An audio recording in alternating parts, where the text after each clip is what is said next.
भगवद गीता अध्याय 4 ज्ञान कर्म संन्यास योग। अध्याय 3 में योगेश्वर श्री कृष्ण ने आश्वस्त किया कि दोष दृष्टि से रहित होकर जो भी मानव श्रद्धायुक्त हो मेरे मत के अनुसार चलेगा वह कर्मों के बंधन से भली प्रकार छूट जाएगा। कर्म बंधन से मुक्ति दिलाने की क्षमता योग ज्ञान योग तथा कर्मयोग दोनों में है। योग में ही युद्ध संचार निहित है। प्रस्तुत अध्याय 4 में वे बताते हैं कि इस योग का प्रणेता कौन है, इसका क्रमिक विकास कैसे होता है। श्री भगवान उवाच ईमन विवस्वते योग प्रोक्तवानहमव्ययम् विवस्वान मनवे प्राह मनुरिक्ष्वाका विब्रवीत। 1 भावार्थ। भगवान श्री कृष्ण ने कहा, मैंने इस अमर योग विद्या का उपदेश सूर्यदेव विवस्वान को दिया और विवस्वान ने मनुष्यों के पिता मनु को उपदेश दिया और मनु ने इसका उपदेश इक्ष्वाकु को दिया। तात्पर्य, यहाँ पर हमें भगवद गीता का इतिहास प्राप्त होता है। यह अत्यंत प्राचीन बताया गया है, जब इसे सूर्यलोक इत्यादि संपूर्ण लोकों के राजा को प्रदान किया गया था। समस्त लोकों के राजा विशेष रूप से निवासियों की रक्षा के निमित्त होते हैं, अतः राजन्यवर्ग को भगवद गीता की विद्या को समझना चाहिए, जिससे वे नागरिकों प्रजा पर शासन कर सकें और उन्हें कामरूपी भवबंधन से बचा सकें। मानव जीवन का उद्देश्य भगवान के साथ अपने शाश्वत संबंध के आध्यात्मिक ज्ञान का विकास है और सारे राज्यों तथा समस्त लोकों के शासनाध्यक्षों को चाहिए कि शिक्षा, संस्कृति तथा भक्ति द्वारा नागरिकों को ये पाठ पढ़ाएं। दूसरे शब्दों में, सारे राज्य के शासनाध्यक्ष कृष्ण भावनामृत विद्या का प्रचार करने के लिए होते हैं, जिससे जनता इस महाविद्या का लाभ उठा सके और मनुष्य जीवन के अवसर का लाभ उठाते हुए सफल मार्ग का अनुसरण कर सके। इस मनवंतर में सूर्यदेव विवस्वान कहलाता है, यानी सूर्य का राजा, जो सौरमंडल के अंतर्गत समस्त ग्रहों लोकों का उद्गम है।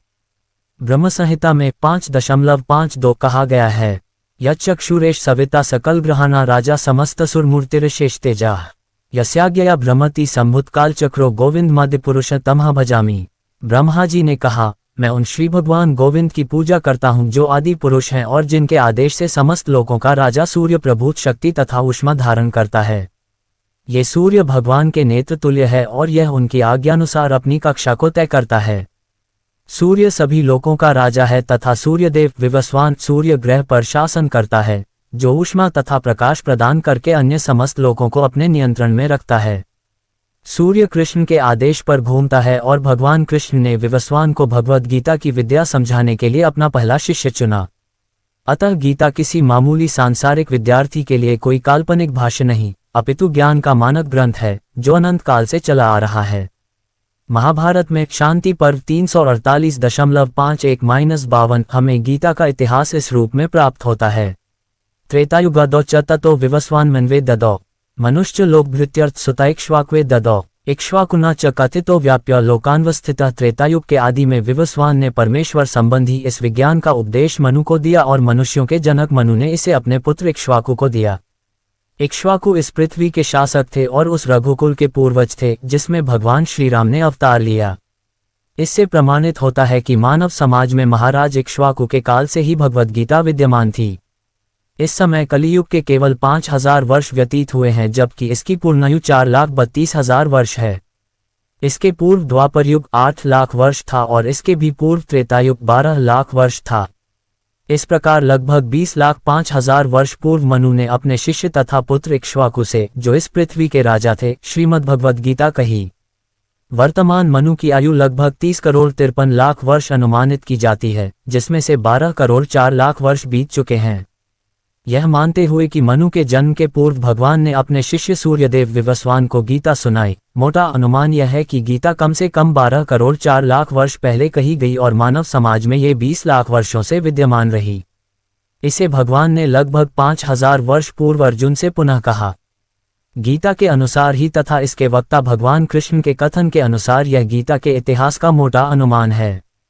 सूर्यदेव विवस्वान को इसीलिए गीता सुनाई गई क्योंकि वह क्षत्रिय था और उन समस्त क्षत्रियों का जनक है जो सूर्यवंशी हैं। चूंकि भगवद गीता वेदों के ही समान है क्योंकि इसे श्री भगवान ने कहा था, अतः ये ज्ञान अपौरुषेय है। चूंकि वैदिक आदेशों को यथारूप में बिना किसी मानवीय विवेचना के स्वीकार किया जाता है, फलतः गीता को भी किसी सांसारिक विवेचना के बिना स्वीकार किया जाना चाहिए। संसारी तार्किकजन अपनी अपनी विधि से गीता के विषय में चिंतन कर सकते हैं, किंतु ये यथारूप भगवद गीता नहीं है। अतः भगवद गीता को गुरु परंपरा से यथारूप में ग्रहण करना चाहिए। यहाँ पर यह वर्णन हुआ है कि भगवान ने इसे सूर्यदेव से कहा, सूर्यदेव ने अपने पुत्र मनु से और मनु ने अपने पुत्र इक्ष्वाकु से कहा। एवं परंपरा प्राप्त में राजर्षयो विदो स काले ने महता योगो नष्ट परंतप। 2 भावार्थ, इस प्रकार यह परम विज्ञान गुरु परंपरा द्वारा प्राप्त किया गया और राजर्षियों ने इसी विधि से इसे समझा, किंतु कालक्रम में ये परंपरा छिन्न हो गई, अतः ये विज्ञान यथारूप में लुप्त हो गया लगता है। तात्पर्य, यहाँ स्पष्ट कहा गया है कि गीता विशेष रूप से राजर्षियों के लिए थी क्योंकि वे इसका उपयोग प्रजा के ऊपर शासन करने में करते थे। निश्चय ही भगवद गीता कभी भी आसुरी पुरुषों के लिए नहीं थी, जिनसे किसी को भी इसका लाभ न मिलता और जो अपनी अपनी सनक के अनुसार विभिन्न प्रकार की विवेचना करते। अतः जैसे ही असाधु भाष्यकारों के निहित स्वार्थों से गीता का मूल उद्देश्य उच्छिन्न हुआ, वैसे ही पुनः गुरु परंपरा स्थापित करने की आवश्यकता प्रतीत हुई। 5000 वर्ष पूर्व भगवान ने स्वयं देखा कि गुरु परंपरा टूट चुकी है, अतः उन्होंने घोषित किया कि गीता का उद्देश्य नष्ट हो चुका है। इसी प्रकार इस समय गीता के इतने संस्करण उपलब्ध हैं, विशेषतया अंग्रेजी में, कि उनमें से प्रायः सभी प्रामाणिक गुरु परंपरा के अनुसार नहीं हैं। विभिन्न संसारी विद्वानों ने गीता की असंख्य टीकाएं की हैं, किंतु वे प्रायः सभी श्री कृष्ण को स्वीकार नहीं करते, यद्यपि वे कृष्ण के नाम पर अच्छा व्यापार चलाते हैं। यह आसुरी प्रवृत्ति है, क्योंकि असुरगण ईश्वर में विश्वास नहीं करते, वे केवल परमेश्वर के गुणों का लाभ उठाते हैं। अतएव अंग्रेजी में गीता के एक संस्करण की नितांत आवश्यकता थी, जो परंपरा गुरु परंपरा से प्राप्त हो। प्रस्तुत प्रयास इसी आवश्यकता की पूर्ति के उद्देश्य से किया गया है। भगवद गीता यथारूप मानवता के लिए महान वरदान है, किंतु यदि इसे मानसिक चिंतन समझा जाए तो ये समय का अपव्यय होगा। स एवायम मया तेद्य योग प्रोक्तः पुरातनः भक्तोसी में सखा चेति रहस्यम ह्येतदुत्तमम्। 3 भावार्थ, आज मेरे द्वारा वही यह प्राचीन योग यानी परमेश्वर के साथ अपने संबंध का विज्ञान तुमसे कहा जा रहा है, क्योंकि तुम मेरे भक्त तथा मित्र हो, अतः तुम इस विज्ञान के दिव्य रहस्य को समझ सकते हो। तात्पर्य, मनुष्यों की 2 श्रेणियां हैं, भक्त तथा असुर। भगवान ने अर्जुन को इस विद्या का पात्र इसलिए चुना क्योंकि वह उनका भक्त था, किंतु असुर के लिए इस परम गुह्य विद्या को समझ पाना संभव नहीं है। इस परम ज्ञान ग्रंथ के अनेक संस्करण उपलब्ध हैं। इनमें से कुछ भक्तों की टीकाएं हैं और कुछ असुरों की। जो टीकाएं भक्तों द्वारा की गई हैं वे वास्तविक हैं, किंतु जो असुरों द्वारा की गई हैं वे व्यर्थ हैं। अर्जुन श्री कृष्ण को भगवान के रूप में मानता है, अतः जो गीता भाष्य अर्जुन के पदचिह्नों का अनुसरण करते हुए किया गया है वह इस परम विद्या के पक्ष में वास्तविक सेवा है। किंतु असुर भगवान कृष्ण को उस रूप में नहीं मानते। वे कृष्ण के विषय में तरह तरह की मनगढ़ंत बातें करते हैं और वे कृष्ण के उपदेश मार्ग से सामान्य जनता को गुमराह करते रहते हैं। ऐसे कुमार्गों से बचने के लिए यह एक चेतावनी है। मनुष्य को चाहिए कि अर्जुन की परंपरा का अनुसरण करे और श्रीमद् भगवद गीता के इस परम विज्ञान से लाभान्वित हो।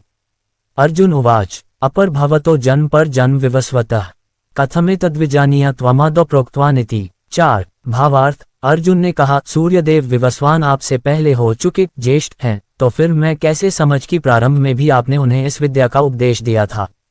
तात्पर्य, जब अर्जुन भगवान का माना हुआ भक्त है तो फिर उसे कृष्ण के वचनों पर विश्वास क्यों नहीं हो रहा था। तथ्य यह है कि अर्जुन ये जिज्ञासा अपने लिए नहीं कर रहा है, अपितु ये जिज्ञासा उन सबों के लिए है जो भगवान में विश्वास नहीं करते, अथवा उन असुरों के लिए है जिन्हें यह विचार पसंद नहीं है कि कृष्ण को भगवान माना जाए। उन्हीं के लिए अर्जुन ये बात इस तरह पूछ रहा है मानो वह स्वयं भगवान या कृष्ण से अवगत न हो। जैसा कि 10वें अध्याय में स्पष्ट हो जाएगा, अर्जुन भलीभांति जानता था कि कृष्ण श्री भगवान हैं और वे प्रत्येक वस्तु के मूल स्रोत हैं तथा ब्रह्म की चरम सीमा हैं। निस्संदेह कृष्ण इस पृथ्वी पर देवकी के पुत्र रूप में भी अवतीर्ण हुए। सामान्य व्यक्ति के लिए ये समझ पाना अत्यंत कठिन है कि कृष्ण किस प्रकार उसी शाश्वत आदिपुरुष श्री भगवान के रूप में बने रहे। अतः इस बात को स्पष्ट करने के लिए ही अर्जुन ने कृष्ण से यह प्रश्न पूछा, जिससे वे ही प्रामाणिक रूप में बताएं। कृष्ण परम प्रमाण है, ये तथ्य आज ही नहीं अनंतकाल से सारे विश्व द्वारा स्वीकार किया जाता रहा है। केवल असुर ही इसे अस्वीकार करते रहे हैं। जो भी हो, चूंकि कृष्ण सर्वस्वीकृत परम प्रमाण है, अतः अर्जुन उन्हीं से प्रश्न करता है जिससे कृष्ण स्वयं बताएं और असुर तथा उनके अनुयायी जिस भांति अपने लिए तोड़ मरोड़ करके उन्हें प्रस्तुत करते रहे हैं उससे बचा जा सके। ये प्रत्येक व्यक्ति के लिए आवश्यक है कि अपने कल्याण के लिए वह कृष्ण विद्या को जाने। अतः जब कृष्ण स्वयं अपने विषय में बोल रहे हों तो ये सारे विश्व के लिए शुभ है। कृष्ण द्वारा की गई ऐसी व्याख्याएं असुरों को भले ही विचित्र लगें, क्योंकि वे अपने ही दृष्टिकोण से कृष्ण का अध्ययन करते हैं, किंतु जो भक्त हैं वे साक्षात कृष्ण द्वारा उच्चरित वचनों का हृदय से स्वागत करते हैं। भक्तगण कृष्ण के ऐसे प्रामाणिक वचनों की सदा पूजा करेंगे, क्योंकि वे लोग उनके विषय में अधिकाधिक जानने के लिए उत्सुक रहते हैं। इस तरह नास्तिक गण, जो कृष्ण को सामान्य व्यक्ति मानते हैं, वे भी कृष्ण को अति मानव, सच्चिदानंद विग्रह, दिव्य, त्रिगुणातीत तथा दिकाल के प्रभाव से परे समझ सकेंगे। अर्जुन की कोटि के श्री कृष्ण भक्त को कभी भी श्री कृष्ण के दिव्य स्वरूप के विषय में कोई भ्रम नहीं हो सकता। अर्जुन द्वारा भगवान के समक्ष ऐसा प्रश्न उपस्थित करने का उद्देश्य उन व्यक्तियों की नास्तिकतावादी प्रवृत्ति को चुनौती देना था, जो कृष्ण को भौतिक प्रकृति के गुणों के अधीन एक सामान्य व्यक्ति मानते हैं। श्री भगवान उवाच बहूनि में व्यतीतानि जन्मानि तव चार्जुन तान्य वेद सर्वाणि न त्वं वेद परंतप। 5 भावार्थ, श्री भगवान ने कहा, तुम्हारे तथा मेरे अनेकानेक जन्म हो चुके हैं, मुझे तो उन सब का स्मरण है, किंतु हे परंतप, तुम्हें उनका स्मरण नहीं रह सकता है। तात्पर्य, ब्रह्म संहिता में 5.33 हमें भगवान के अनेकानेक अवतारों की सूचना प्राप्त होती है। उसमें कहा गया है, अद्वैतमच्युतमनादिमनंतरूपमाद्यम पुराण पुरुष नवयौवंच वेदेषु दुर्लभ मदुल्लमात्म भक्तो गोविंद मादि पुरुष तमह भजामी। मैं उन आदि पुरुष श्री भगवान गोविंद की पूजा करता हूँ जो अद्वैत, अच्युत तथा अनादि हैं। यद्यपि अनंत रूपों में उनका विस्तार है, किंतु तो भी वे आद्य, पुरातन तथा नित्य नवयौवन युक्त रहते हैं। श्री भगवान के ऐसे सच्चिदानंद रूप को प्रायः श्रेष्ठ वैदिक विद्वान जानते हैं, किंतु विशुद्ध अनन्य भक्तों को तो उनके दर्शन नित्य ही होते रहते हैं। ब्रह्म संहिता में 5.39 ये भी कहा गया है, रामादिमूर्तिषु कलानियमेन तिष्ठन् नानावतारम करोद भुवनेषु किंतु कृष्ण स्वयं संभवत परमः पुमान् यो गोविंदमादिपुरुष तमह भजामि। मैं उन श्री भगवान गोविंद की पूजा करता हूँ जो राम, नरसिंह आदि अवतारों तथा अंशावतारों में नित्य स्थित रहते हुए भी कृष्ण नाम से विख्यात आदि पुरुष हैं और जो स्वयं भी अवतरित होते हैं। वेदों में भी कहा गया है कि अद्वैत होते हुए भी भगवान असंख्य रूपों में प्रकट होते हैं। वे उस वैदुर्यमणि के समान हैं जो अपना रंग परिवर्तित करते हुए भी एक ही रहता है। इन सारे रूपों को विशुद्ध निष्काम भक्त ही समझ पाते हैं, केवल वेदों के अध्ययन से उनको नहीं समझा जा सकता। वेदेषु दुर्लभ मदुल्लमात्म भक्तों, अर्जुन जैसे भक्त कृष्ण के नित्य सखा हैं और जब भी भगवान अवतरित होते हैं तो उनके पार्षद भक्त भी विभिन्न रूपों में उनकी सेवा करने के लिए उनके साथ साथ अवतार लेते हैं।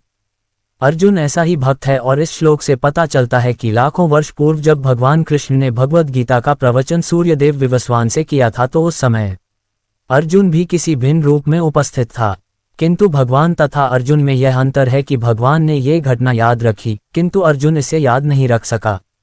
अंशरूप जीवात्मा तथा परमेश्वर में यही अंतर है। यद्यपि अर्जुन को यहाँ परम शक्तिशाली वीर के रूप में संबोधित किया गया है, जो शत्रुओं का दमन कर सकता है, किंतु विगत जन्मों में जो घटनाएं घटी हैं उन्हें स्मरण रखने में वह अक्षम है। अतः भौतिक दृष्टि से जीव चाहे कितना ही बड़ा क्यों न हो, वह कभी परमेश्वर की समता नहीं कर सकता।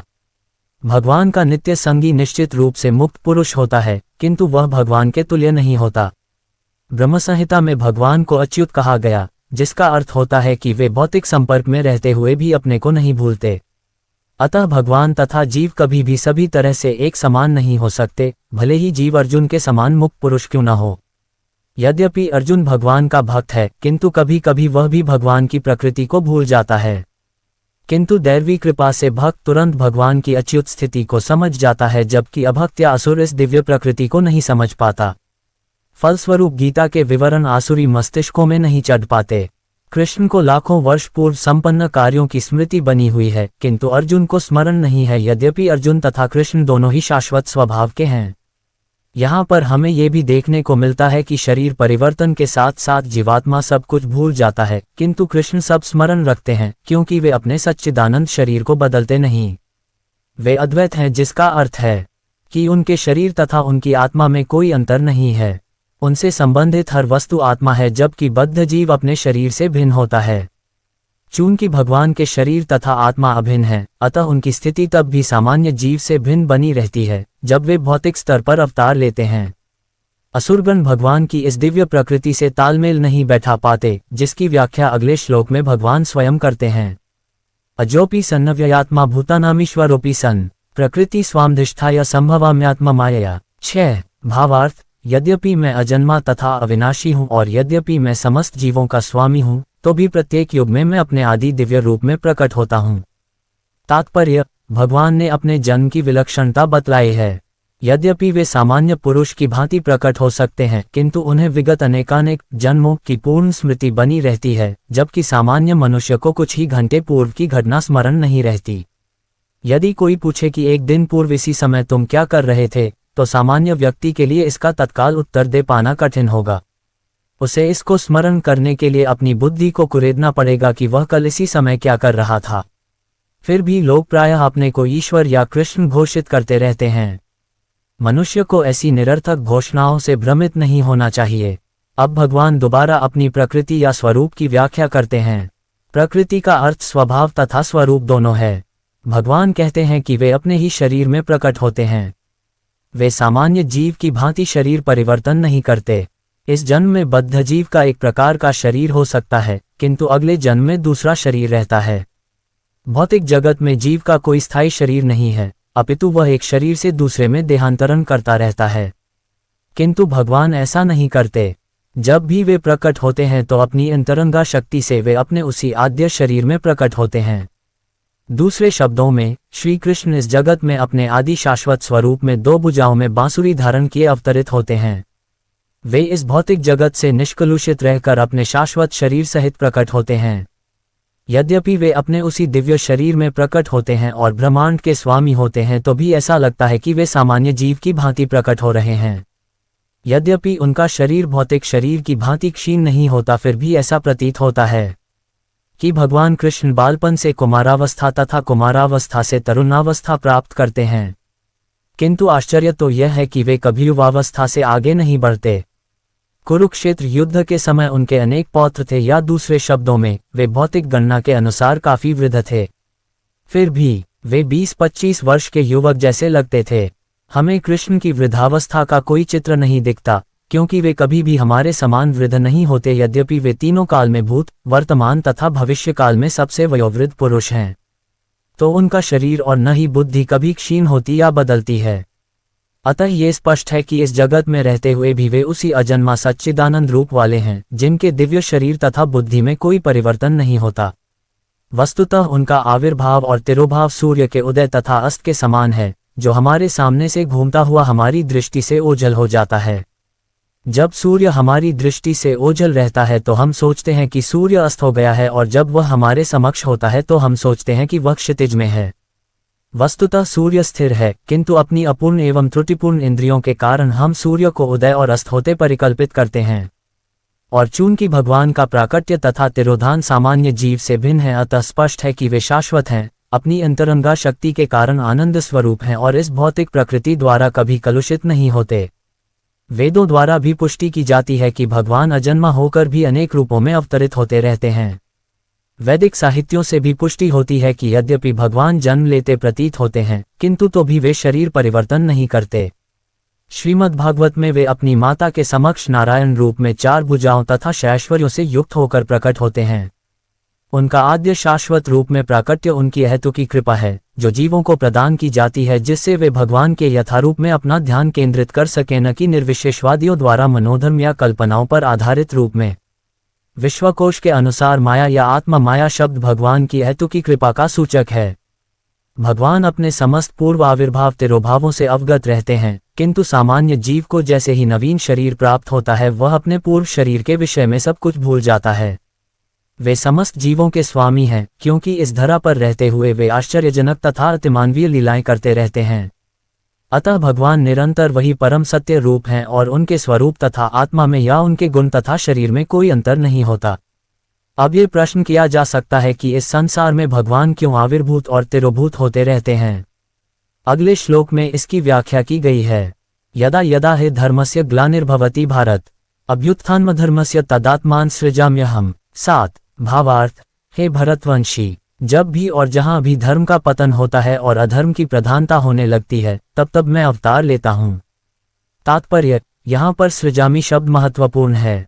सृजामि सृष्टि के अर्थ में नहीं प्रयुक्त हो सकता, क्योंकि पिछले श्लोक के अनुसार भगवान के स्वरूप या शरीर की सृष्टि नहीं होती, क्योंकि उनके सारे स्वरूप शाश्वत रूप से विद्यमान रहने वाले हैं। अतः सृजामि का अर्थ है कि भगवान स्वयं यथारूप में प्रकट होते हैं। यद्यपि भगवान कार्यक्रमानुसार अर्थात ब्रह्मा के एक दिन में 7वें मनु के 28वें युग में द्वापर के अंत में प्रकट होते हैं, किंतु वे इस नियम का पालन करने के लिए बाध्य नहीं हैं, क्योंकि वे स्वेच्छा से कर्म करने के लिए स्वतंत्र हैं।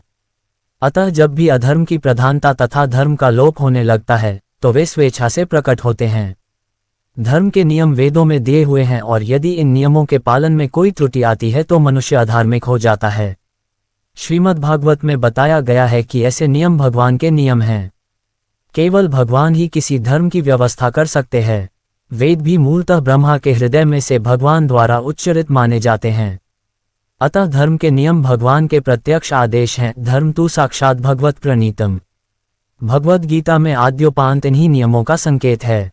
वेदों का उद्देश्य परमेश्वर के आदेशानुसार ऐसे नियमों की स्थापना करना है और गीता के अंत में भगवान स्वयं आदेश देते हैं कि सर्वोच्च धर्म उनकी ही शरण ग्रहण करना है। वैदिक नियम जीव को पूर्ण शरणागति की ओर अग्रसर कराने वाले हैं और जब भी असुरों द्वारा इन नियमों में व्यवधान आता है तभी भगवान प्रकट होते हैं। श्रीमद्भागवत पुराण से हम जानते हैं कि बुद्ध कृष्ण के अवतार हैं, जिनका प्रादुर्भाव उस समय हुआ जब भौतिकतावाद का बोलबाला था और भौतिकतावादी लोग वेदों को प्रमाण बनाकर उसकी आड़ ले रहे थे। यद्यपि वेदों में विशिष्ट कार्यों के लिए पशु बलि के विषय में कुछ सीमित विधान थे, किंतु आसुरी वृत्ति वाले लोग वैदिक नियमों का संदर्भ दिए बिना पशु बलि को अपनाए हुए थे। भगवान बुद्ध इस अनाचार को रोकने तथा अहिंसा के वैदिक नियमों की स्थापना करने के लिए अवतरित हुए। अतः भगवान के प्रत्येक अवतार का विशेष उद्देश्य होता है और इन सब का वर्णन शास्त्रों में हुआ है। ये तथ्य नहीं है कि केवल भारत की धरती में भगवान अवतरित होते हैं। वे कहीं भी और किसी भी काल में इच्छा होने पर प्रकट हो सकते हैं। वे प्रत्येक अवतार लेने पर धर्म के विषय में उतना ही कहते हैं जितना कि उस परिस्थिति में जन समुदाय विशेष समझ सकता है, लेकिन उद्देश्य एक ही रहता है, लोगों को ईशभावना भावित करना तथा धार्मिक नियमों के प्रति आज्ञाकारी बनाना। कभी वे स्वयं प्रकट होते हैं तो कभी अपने प्रामाणिक प्रतिनिधि को अपने पुत्र या दास के रूप में भेजते हैं या वेश बदलकर स्वयं ही प्रकट होते हैं। भगवद गीता के सिद्धांत अर्जुन से कहे गए थे, अतः वे किसी भी महापुरुष के प्रति हो सकते थे, क्योंकि अर्जुन संसार के अन्य भागों के सामान्य पुरुषों की अपेक्षा अधिक जागरूक था। 2 और 2 मिलकर 4 होते हैं। ये गणितीय नियम प्राथमिक कक्षा के विद्यार्थी के लिए उतना ही सत्य है जितना कि उच्च कक्षा के विद्यार्थी के लिए। तो भी गणित उच्च स्तर तथा निम्न स्तर का होता है। अतः भगवान प्रत्येक अवतार में एक जैसे सिद्धांतों की शिक्षा देते हैं जो परिस्थितियों के अनुसार उच्च या निम्न प्रतीत होते हैं। जैसा कि आगे बताया जाएगा, धर्म के उच्चतर सिद्धांत चारों वर्णाश्रमों को स्वीकार करने से प्रारंभ होते हैं। अवतारों का एकमात्र उद्देश्य सर्वत्र कृष्ण भावनामृत को उद्बोधित करना है। परिस्थिति के अनुसार यह भावनामृत प्रकट तथा अप्रकट होता है। परित्राणाय साधूना विनाशाय च दुष्कृताम धर्म संस्थापनार्थाय संभवामि युगे युगे। 8 भावार्थ, भक्तों का उद्धार करने, दुष्टों का विनाश करने तथा धर्म की फिर से स्थापना करने के लिए मैं हर युग में प्रकट होता हूँ। तात्पर्य, भगवद गीता के अनुसार साधु पवित्र पुरुष कृष्ण भावना भावित व्यक्ति है। अधार्मिक लगने वाले व्यक्ति में भी यदि पूर्ण कृष्ण चेतना हो तो उसे साधु समझना चाहिए। दुष्कृताम उन व्यक्तियों के लिए आया है जो कृष्ण भावनामृत की परवाह नहीं करते। ऐसे दुष्कृताम या उपद्रवी, मूर्ख तथा अधम व्यक्ति कहलाते हैं, भले ही वे सांसारिक शिक्षा से विभूषित क्यों न हों। इसके विपरीत यदि कोई 100% कृष्ण भावनामृत में लगा रहता है तो वह विद्वान या सुसंस्कृत न भी हो फिर भी वह साधु माना जाता है। जहां तक अनीश्वरवादियों का प्रश्न है, भगवान के लिए आवश्यक नहीं कि वे इनके विनाश के लिए उस रूप में अवतरित हों जिस रूप में वे रावण तथा कंस का वध करने के लिए हुए थे। भगवान के ऐसे अनेक अनुचर हैं जो असुरों का संहार करने में सक्षम हैं, किंतु भगवान तो अपने उन निष्काम भक्तों को तुष्ट करने के लिए विशेष रूप से अवतार लेते हैं जो असुरों द्वारा निरंतर तंग किए जाते हैं। असुर भक्त को तंग करता है, भले ही वह उसका सगा संबंधी क्यों न हो। यद्यपि प्रहलाद महाराज हिरण्यकशिपु के पुत्र थे, किंतु तो भी वे अपने पिता द्वारा उत्पीड़ित थे। इसी प्रकार कृष्ण की माता देवकी यद्यपि कंस की बहन थी, किंतु उन्हें तथा उनके पति वसुदेव को इसलिए दंडित किया गया था क्योंकि उनसे कृष्ण को जन्म लेना था। अतः भगवान कृष्ण मुख्यतः देवकी के उद्धार करने के लिए प्रकट हुए थे, कंस को मारने के लिए नहीं। किंतु ये दोनों कार्य एक साथ संपन्न हो गए।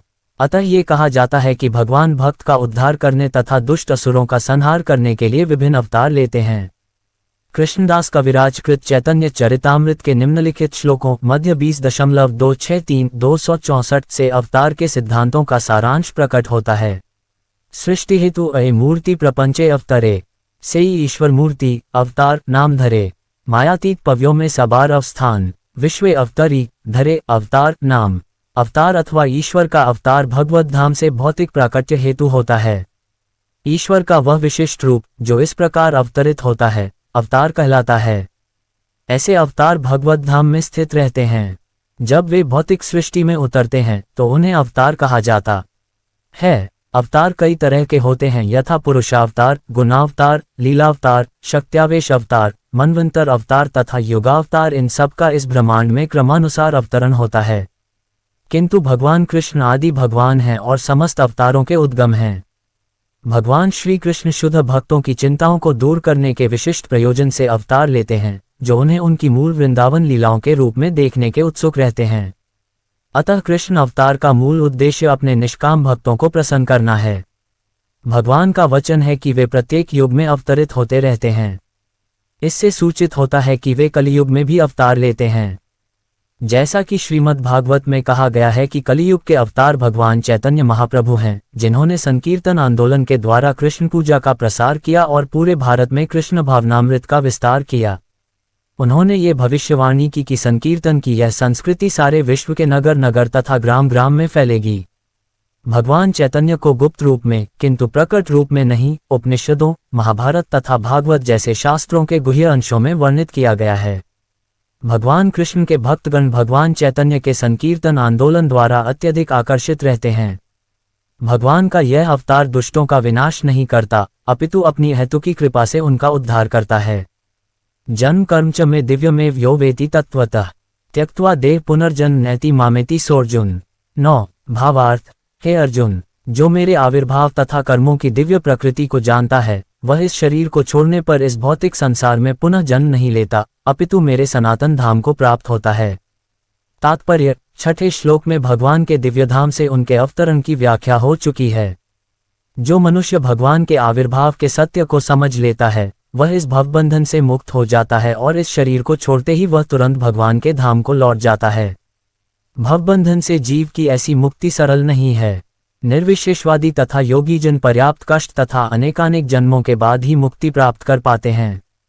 इतने पर भी उन्हें जो मुक्ति भगवान की निराकार ब्रह्मज्योति में तादात्म्य प्राप्त करने के रूप में मिलती है, वह आंशिक होती है और इस भौतिक संसार में लौट आने का भय बना रहता है। किंतु भगवान के शरीर की दिव्य प्रकृति तथा उनके कार्यकलापों को समझने मात्र से भक्त इस शरीर का अंत होने पर भगवत धाम को प्राप्त करता है और उसे इस संसार में लौट आने का भय नहीं रह जाता।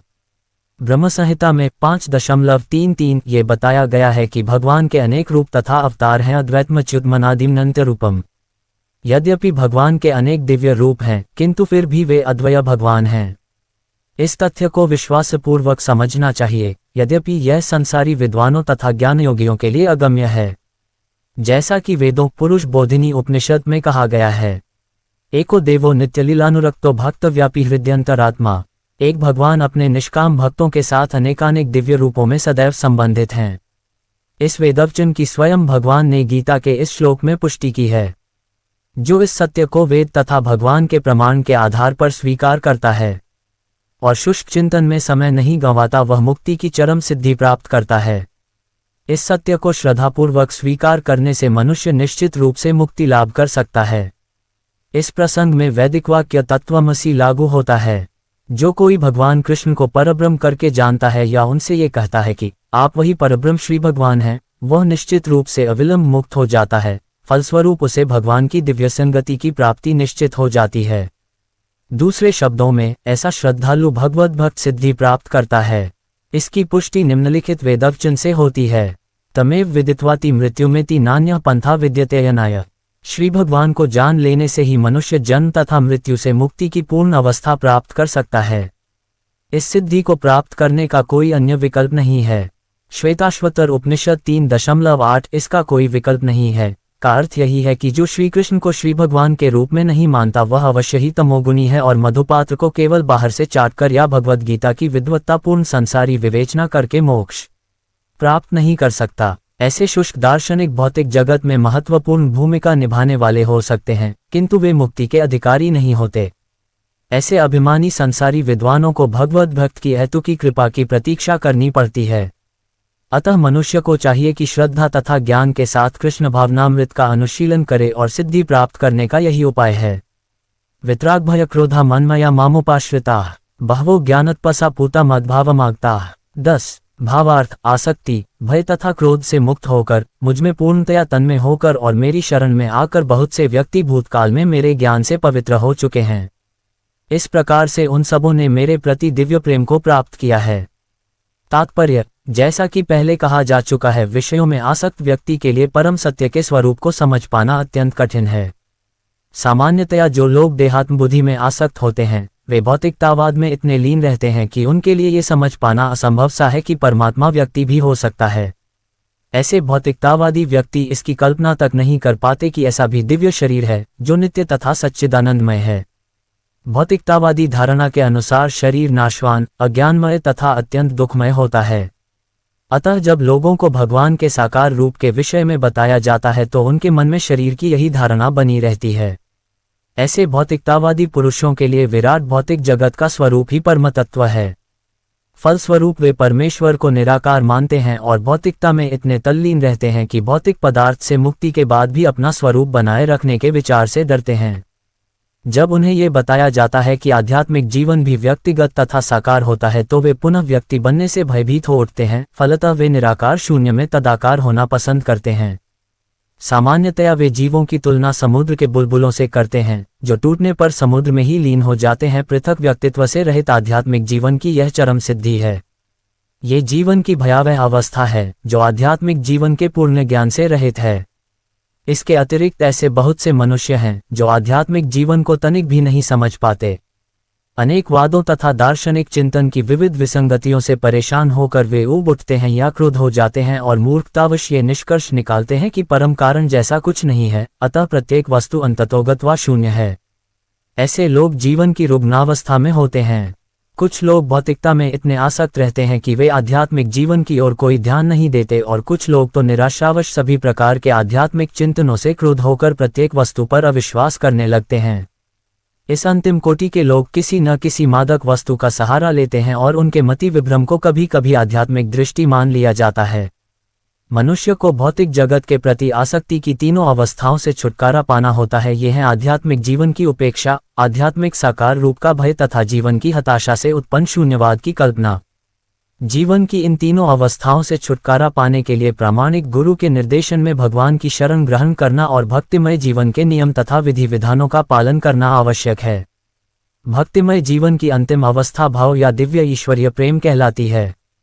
भक्तिरसामृत सिंधु 1.4.15-16 के अनुसार भक्ति का विज्ञान इस प्रकार है।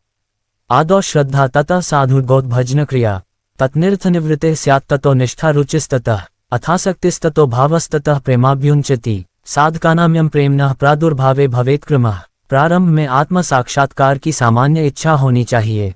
इससे मनुष्य ऐसे व्यक्तियों की संगति करने का प्रयास करता है जो आध्यात्मिक दृष्टि से उठे हुए हैं। अगली अवस्था में गुरु से दीक्षित होकर नवदीक्षित भक्त उसके आदेशानुसार भक्ति योग प्रारंभ करता है।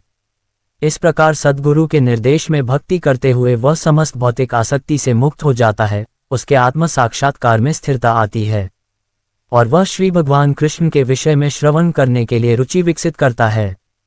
इस रुचि से आगे चलकर कृष्ण भावनामृत में आसक्ति उत्पन्न होती है, जो भाव में अथवा भगवत प्रेम के प्रथम सोपान में परिपक्व होती है। ईश्वर के प्रति प्रेम ही जीवन की सार्थकता है। प्रेम अवस्था में भक्त भगवान की दिव्य प्रेमाभक्ति में निरंतर लीन रहता है।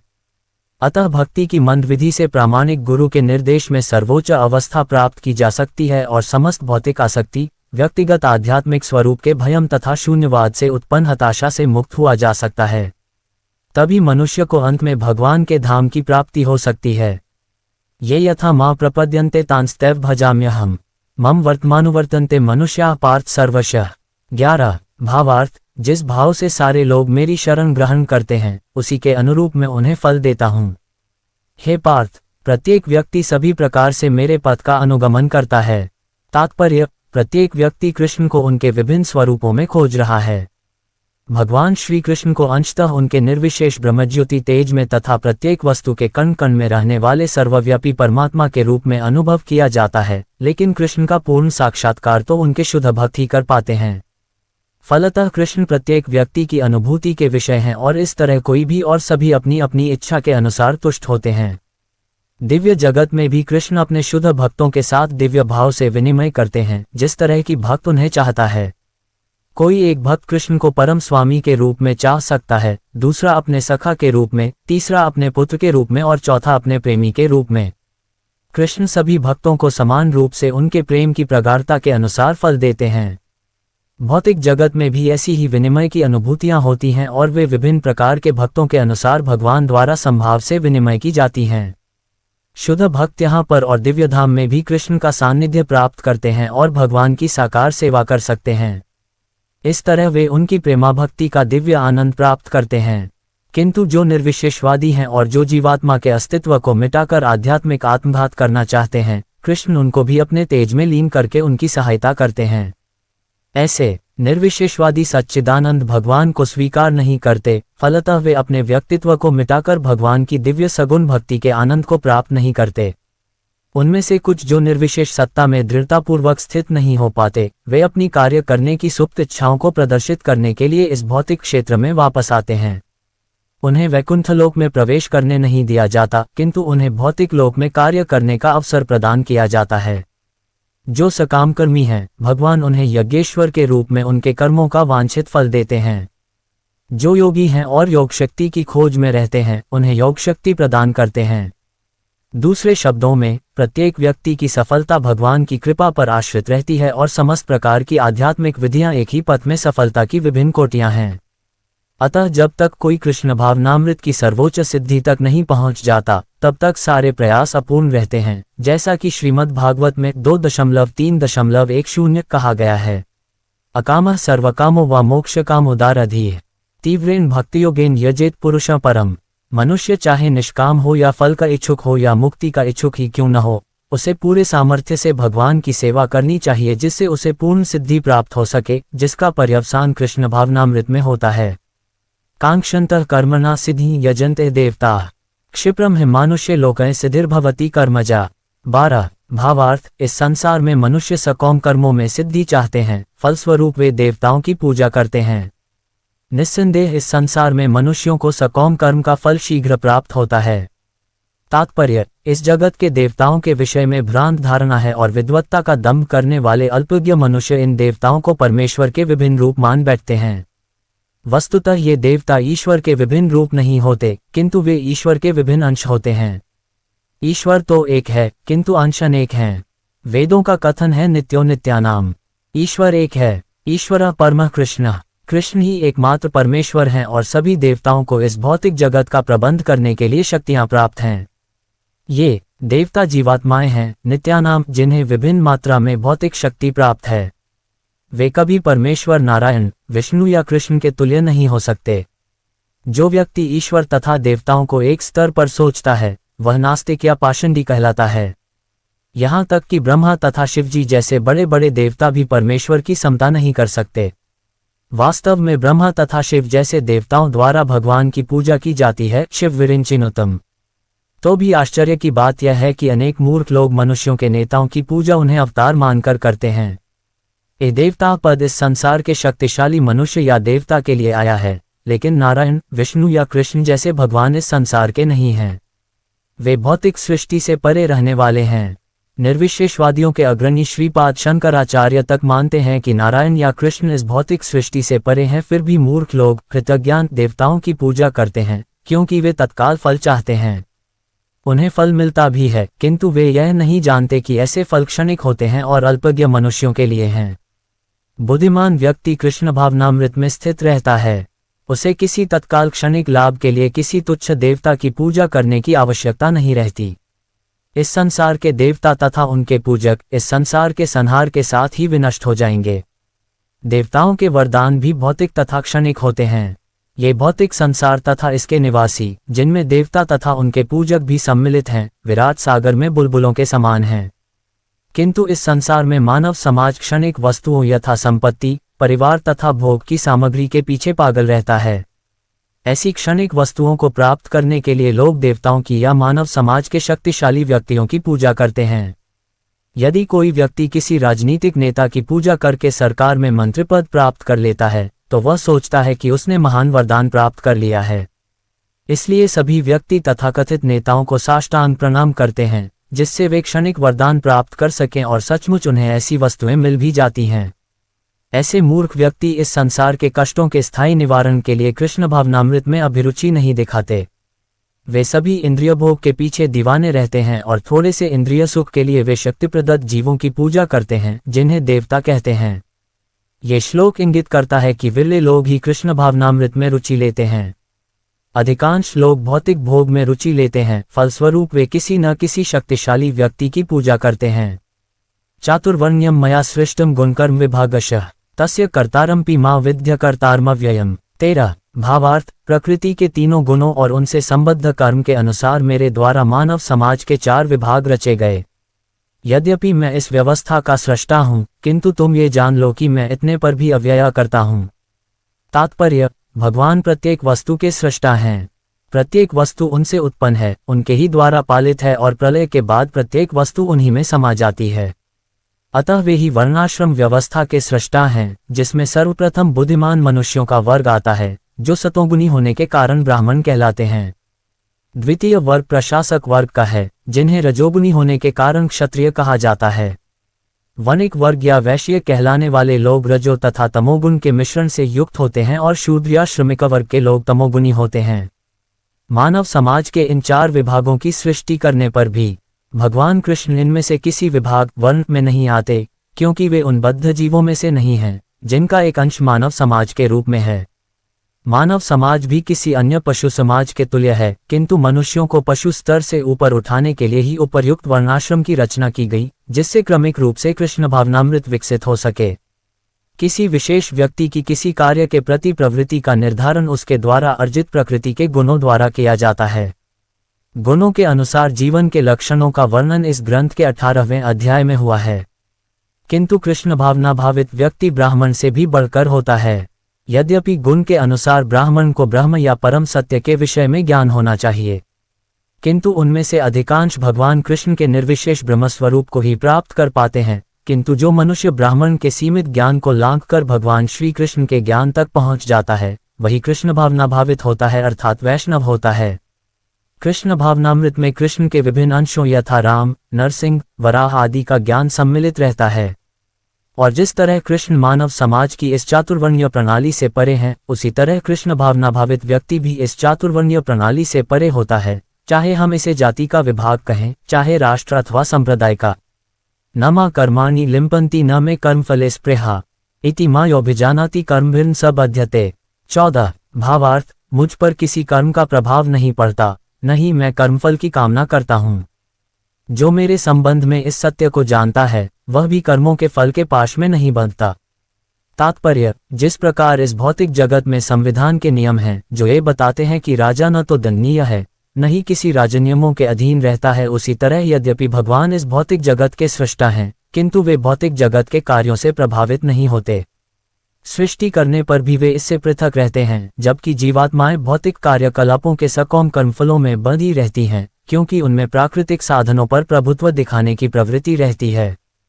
किसी संस्थान का स्वामी कर्मचारियों के अच्छे बुरे कार्यों के लिए उत्तरदायी नहीं, कर्मचारी इसके लिए स्वयं उत्तरदायी होते हैं। जीवात्माएं अपने अपने इंद्रिय तृप्ति कार्यों में लगी रहती हैं, किंतु ये कार्य भगवान द्वारा निर्दिष्ट नहीं होते। इंद्रिय तृप्ति की उत्तरोत्तर उन्नति के लिए जीवात्माएं इस संसार के कर्म में प्रवृत्त हैं और मृत्यु के बाद स्वर्ग सुख की कामना करती रहती हैं। स्वयं में पूर्ण होने के कारण भगवान को तथाकथित स्वर्ग सुख का कोई आकर्षण नहीं रहता। स्वर्ग के देवता उनके द्वारा नियुक्त सेवक हैं। स्वामी कभी भी कर्मचारियों का सा निम्न स्तरीय सुख नहीं चाहता, वह भौतिक क्रिया प्रतिक्रिया से पृथक रहता है। उदाहरणार्थ, पृथ्वी पर उगने वाली विभिन्न वनस्पतियों के उगने के लिए वर्षा उत्तरदायी नहीं है, यद्यपि वर्षा के बिना वनस्पति नहीं उग सकती। वैदिक स्मृति से इस तथ्य की पुष्टि इस प्रकार होती है, निमित्तमात्र में वा स्वसृज्याना सर्गकर्मणि प्रधान कारणीभूता यतो वै सृज्य शक्तयः। भौतिक सृष्टि के लिए भगवान ही परम कारण हैं। प्रकृति तो केवल निमित्त कारण है जिससे विराट जगत दृष्टिगोचर होता है। प्राणियों की अनेक जातियां होती हैं, यथा देवता, मनुष्य तथा निम्न पशु, और ये सब पूर्व शुभाशुभ कर्मों के फल भोगने को बाध्य हैं। भगवान उन्हें ऐसे कर्म करने के लिए केवल समुचित सुविधाएं तथा प्रकृति के गुणों के नियम सुलभ कराते हैं, किंतु वे उनके किसी भूत तथा वर्तमान कर्मों के लिए उत्तरदायी नहीं होते। वेदांत सूत्र में 2.1.34 पुष्टि हुई है कि वैषम्यनर घृण्यन सापेक्षत्वात् भगवान किसी भी जीव के प्रति पक्षपात नहीं करते। जीवात्मा अपने कर्मों के लिए स्वयं उत्तरदायी है। भगवान उसे प्रकृति अर्थात बहिरंगा शक्ति के माध्यम से केवल सुविधा प्रदान करने वाले हैं। जो व्यक्ति इस कर्म नियम की सारी बारीकियों से भली भांति अवगत होता है, वह अपने कर्मों के फल से प्रभावित नहीं होता। दूसरे शब्दों में, जो व्यक्ति भगवान के इस दिव्य स्वभाव से परिचित होता है, वह कृष्ण भावनामृत में अनुभवी होता है। अतः उस पर कर्म के नियम लागू नहीं होते। जो व्यक्ति भगवान के दिव्य स्वभाव को नहीं जानता और सोचता है कि भगवान के कार्यकलाप सामान्य व्यक्तियों की तरह कर्मफल के लिए होते हैं, वे निश्चित रूप से कर्मफलों में बंध जाते हैं। किंतु जो परम सत्य को जानता है, वह कृष्ण भावनामृत में स्थिर मुक्त जीव है। एवं ज्ञात्वा कृत कर्म पूर्वैरपि मुमुक्षुभिः कुरु कर्मैव तस्मात् त्वं पूर्वैः पूर्वतर कृतम्। 15 भावार्थ, प्राचीन काल में समस्त मुक्तात्माओं ने मेरी दिव्य प्रकृति को जान करके ही कर्म किया, अतः तुम्हें चाहिए कि उनके पदचिह्नों का अनुसरण करते हुए अपने कर्तव्य का पालन करो। तात्पर्य, मनुष्यों की दो श्रेणियां हैं। कुछ के मनों में दूषित विचार भरे रहते हैं और कुछ भौतिक दृष्टि से स्वतंत्र होते हैं। कृष्ण भावनामृत इन दोनों श्रेणियों के व्यक्तियों के लिए समान रूप से लाभप्रद है। जिनके मनों में दूषित विचार भरे हैं, उन्हें चाहिए कि भक्ति के अनुष्ठानों का पालन करते हुए क्रमिक शुद्धिकरण के लिए कृष्ण भावनामृत को ग्रहण करें। और जिनके मन पहले ही ऐसी अशुद्धियों से स्वच्छ हो चुके हैं, वे उसी कृष्ण भावनामृत में अग्रसर होते रहें, जिससे अन्य लोग उनके आदर्श कार्यों का अनुसरण कर सकें और लाभ उठा सकें। मूर्ख व्यक्ति या कृष्ण भावनामृत में नवदीक्षित प्रायः कृष्ण भावनामृत का पूरा ज्ञान प्राप्त किए बिना कार्य से विरत होना चाहते हैं। किंतु भगवान ने युद्ध क्षेत्र के कार्य से विमुख होने की अर्जुन की इच्छा का समर्थन नहीं किया। आवश्यकता इस बात की है कि यह जाना जाए कि किस तरह कर्म किया जाए। कृष्ण भावनामृत के कार्यों से विमुख होकर एकांत में बैठकर कृष्ण भावनामृत का प्रदर्शन करना कृष्ण के लिए कार्य में रत होने की अपेक्षा कम महत्वपूर्ण है। यहाँ पर अर्जुन को सलाह दी जा रही है कि वह भगवान के अन्य पूर्व शिष्यों यथा सूर्यदेव विवस्वान के पदचिह्नों का अनुसरण करते हुए कृष्ण भावनामृत में कार्य करे। अतः वे उसे सूर्यदेव के कार्यों को संपन्न करने के लिए आदेश देते हैं, जिसे सूर्यदेव ने उनसे लाखों वर्ष पूर्व सीखा था। यहाँ पर भगवान कृष्ण के ऐसे सारे शिष्यों का उल्लेख पूर्ववर्ती मुक्त पुरुषों के रूप में हुआ है, जो कृष्ण द्वारा नियत कर्मों को संपन्न करने में लगे हुए थे। किं कर्म किम कर्मेति कवयोप्यत्र मोहिताः तत्ते कर्म प्रवक्ष्यामि यज्ञात्वा मोक्ष से शुभात्। 16 भावार्थ, कर्म क्या है और अकर्म क्या है, इसे निश्चित करने में बुद्धिमान व्यक्ति भी मोहग्रस्त हो जाते हैं। अतएव मैं तुमको बताऊंगा कि कर्म क्या है, जिसे जानकर तुम सारे अशुभ से मुक्त हो सकोगे। तात्पर्य, कृष्ण भावनामृत में जो कर्म किया जाए वह पूर्ववर्ती प्रामाणिक भक्तों के आदर्श के अनुसार होना चाहिए। इसका निर्देश 15वें श्लोक में किया गया है। ऐसा कर्म स्वतंत्र क्यों नहीं होना चाहिए, इसकी व्याख्या अगले श्लोक में की गई है। कृष्ण भावनामृत में कर्म करने के लिए मनुष्य को उन प्रामाणिक पुरुषों के नेतृत्व का अनुगमन करना होता है, जो गुरु परंपरा में हो, जैसा कि इस अध्याय के प्रारंभ में कहा जा चुका है। कृष्ण भावनामृत पद्धति का उपदेश सर्वप्रथम सूर्यदेव को दिया गया, जिन्होंने इसे अपने पुत्र मनु से कहा। मनु ने इसे अपने पुत्र इक्ष्वाकु से कहा और यह पद्धति तब से इस पृथ्वी पर चली आ रही है।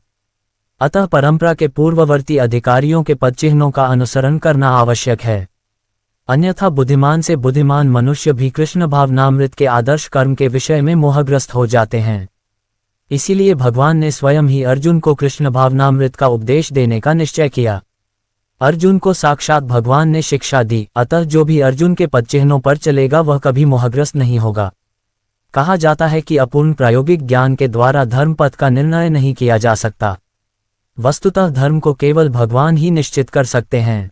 धर्म तु साक्षात भगवत प्रणीतम, भागवत 6.3.19। अपूर्ण चिंतन द्वारा कोई किसी धार्मिक सिद्धांत का निर्माण नहीं कर सकता। मनुष्य को चाहिए कि ब्रह्मा, शिव, नारद, मनु, चारों कुमार, कपिल, प्रहलाद, भीष्म, सुखदेव गोस्वामी, यमराज, जनक तथा बलि महाराज जैसे महान अधिकारियों के पदचिह्नों का अनुसरण करे। केवल मानसिक चिंतन द्वारा यह निर्धारित करना कठिन है कि धर्म या आत्म साक्षात्कार क्या है। अतः भगवान अपने भक्तों पर हेतु की कृपावश स्वयं ही अर्जुन को बता रहे हैं कि कर्म क्या है और अकर्म क्या है। केवल कृष्ण भावनामृत में किया गया कर्म ही मनुष्य को भवबंधन से उबार सकता है। कर्मणो ह्यपि बोधव्यम बोधव्यम च विकर्मणः अकर्मण्यश्च बोधव्यम गहना कर्मणो गते। 17 भावार्थ, कर्म की बारीकियों को समझना अत्यंत कठिन है। अतः मनुष्य को चाहिए कि वह ये ठीक से जाने कि कर्म क्या है, विकर्म क्या है और अकर्म क्या है। तात्पर्य, यदि कोई सचमुच ही भव बंधन से मुक्ति चाहता है तो उसे कर्म, अकर्म तथा विकर्म के अंतर को समझना होगा। कर्म, अकर्म तथा विकर्म के विश्लेषण की आवश्यकता है, क्योंकि यह अत्यंत गहन विषय है। कृष्ण भावनामृत को तथा गुणों के अनुसार कर्म को समझने के लिए परमेश्वर के साथ अपने संबंध को जानना होगा। दूसरे शब्दों में, जिसने ये भलीभांति समझ लिया है, वह जानता है कि जीवात्मा भगवान का नित्य दास है और फलस्वरूप उसे कृष्ण भावनामृत में कार्य करना है। संपूर्ण भगवद गीता का यही लक्ष्य है। इस भावनामृत के विरुद्ध सारे निष्कर्ष एवं परिणाम विकर्म या निषिद्ध कर्म हैं। इसे समझने के लिए मनुष्य को कृष्ण भावनामृत के अधिकारियों की संगति करनी होती है और उनसे रहस्य को समझना होता है। ये साक्षात भगवान से समझने के समान है, अन्यथा बुद्धिमान से बुद्धिमान मनुष्य भी मोहग्रस्त हो जाएगा। कर्मण्य कर्म यह पश्येद कर्मणि च कर्म यह स बुद्धिमान मनुष्येषु संयुक्त कृत्स्न कर्म कृत। 18 भावार्थ, जो मनुष्य कर्म में अकर्म और अकर्म में कर्म देखता है, वह सभी मनुष्यों में बुद्धिमान है और सब प्रकार के कर्मों में प्रवृत्त रहकर भी दिव्य स्थिति में रहता है। तात्पर्य, कृष्ण भावनामृत में कार्य करने वाला व्यक्ति स्वभावतः कर्म बंधन से मुक्त होता है। उसके सारे कर्म कृष्ण के लिए होते हैं, अतः कर्म के फल से उसे कोई लाभ या हानि नहीं होती। फलस्वरूप वह मानव समाज में बुद्धिमान होता है, यद्यपि वह कृष्ण के लिए सभी तरह के कर्मों में लगा रहता है। अकर्म का अर्थ है कर्म के फल के बिना। निर्विशेषवादी इस भय से सारे कर्म करना बंद कर देता है कि कर्मफल उसके आत्म साक्षात्कार के मार्ग में बाधक न हो, किंतु सगुणवादी अपनी इस स्थिति से भलीभांति परिचित रहता है कि वह भगवान का नित्य दास है। अतः वह अपने आप को कृष्ण भावनामृत के कार्यों में तत्पर रखता है। चूंकि सारे कर्म कृष्ण के लिए किए जाते हैं, अतः इस सेवा के करने में उसे दिव्य सुख प्राप्त होता है।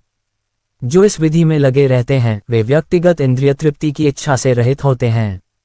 कृष्ण के प्रति उसका नित्य दास्य भाव उसे सभी प्रकार के कर्मफल से मुक्त करता है। यस्य सवे समारंभा कामसंकल्पवर्जिताः ज्ञानाग्निदग्ध कर्माण तमाहुः पंडित बुधाः। 19 भावार्थ, जिस व्यक्ति का प्रत्येक प्रयास उद्यम इंद्रिय तृप्ति की कामना से रहित होता है, उसे पूर्ण ज्ञानी समझा जाता है।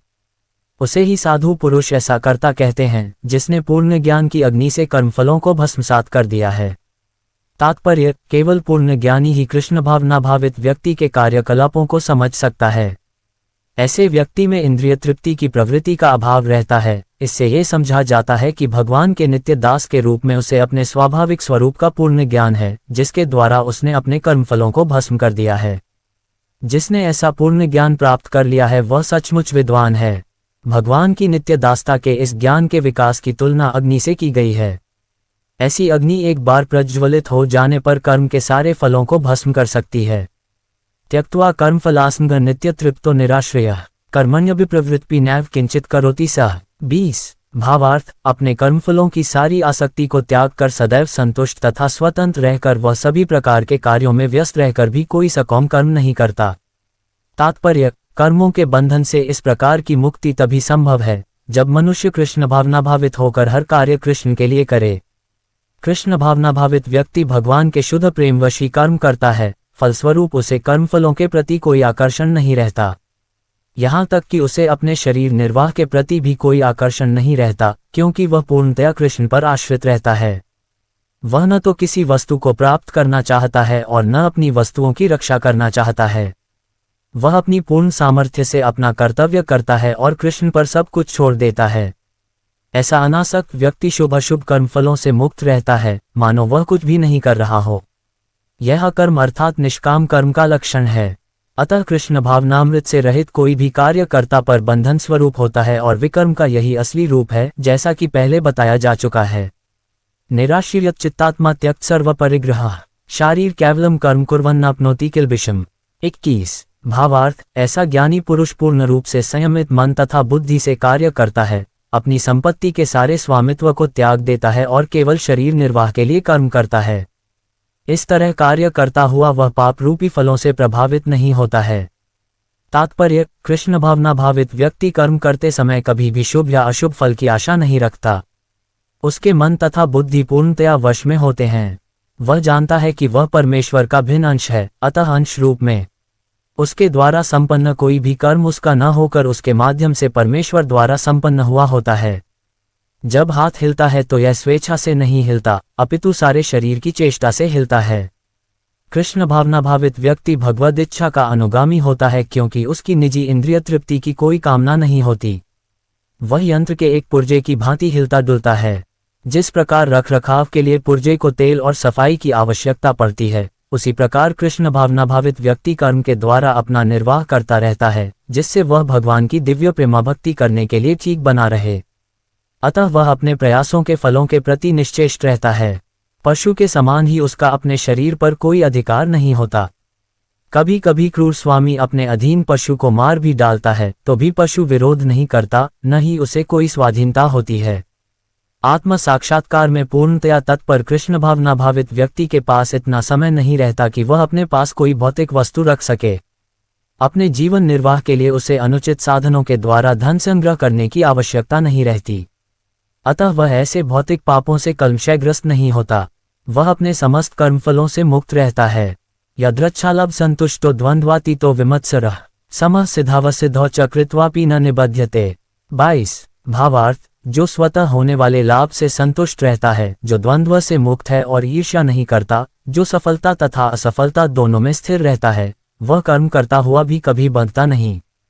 तात्पर्य, कृष्ण भावना भावित व्यक्ति अपने शरीर निर्वाह के लिए भी अधिक प्रयास नहीं करता। वह अपने आप होने वाले लाभों से संतुष्ट रहता है।